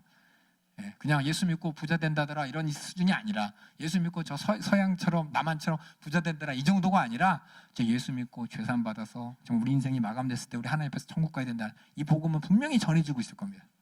그러니까 여러분들이 이렇게 4장의 비유를 통해서 진짜 세상은 감추려고 그래요. 예수의 복음을 회개 안 해도 돼. 회개 못하러 해. 그렇죠? 예수 믿는 목적이 뭐예요? 괜찮은 종교 가지고 이렇게 하다가 그냥 천국 가면 되지. 어떻게? 예수 믿으면 천국 간다니까. 그런 식으로 애들로 말하고, 또 하나님은 우리에게 사랑이십니다. 예수님은 사랑이십니다. 어떤 사랑? 동성애자들도 사랑이고, 하나님은 다 수용하고, 다양한 거 뭐 이런 거 다 사용하고, 죄인일지라도 지옥 가지 않도록 어떻게든 그 사람 천국 갈 수 있도록 어떻게든 수단을 벌여서 하나님 모두를 구원하실 것입니다 라면서 회개 없이 구원받는다는, 회개 없이 하나님은 살아있기 때문에 모두를 사랑하신다, 그런 어떤 좋은 소리들, 그런 소리들로 가득하지만 결국 그 안에 우리 교회처럼, 그렇죠? 또 많은 교회들은 회개의 복음을 외치고 있고, 사람들이 알아듣지 않도록 누군가는 듣고 지금 믿고 구원받고 있고. 여러분들 이 상황이, 우리가 복음 전하면서 사람들이 잘 안 들으려고 그래, 그렇죠? 하지만 누군가는 들어요. 또 계속해서 전해지고 있습니다. 우리가 그래서 여기 있고 또 우리의 복음이 전해져야 되는 것이고, 우리 안 되면은 담임 목사님을 우리 교회가 저 코트디부아르도 가고 IT도 가고 저희 토고도 가고 하면서 계속해서 어떻게든 그 복음이 전해지고 있다는 걸 보면서 진짜 복음이, 그러니까 4장의 이 비유가 뭔 얘기가 아니라 복음이 전파되는 거예요. 그 진리가 전파되는 그 진리의 내용이 뭐냐? 회개하라, 천국에 가까웠느니라, 예수 믿고 죄 사함 받아라, 이겁니다. 이것으로 이제 오늘 또 4장까지 했습니다.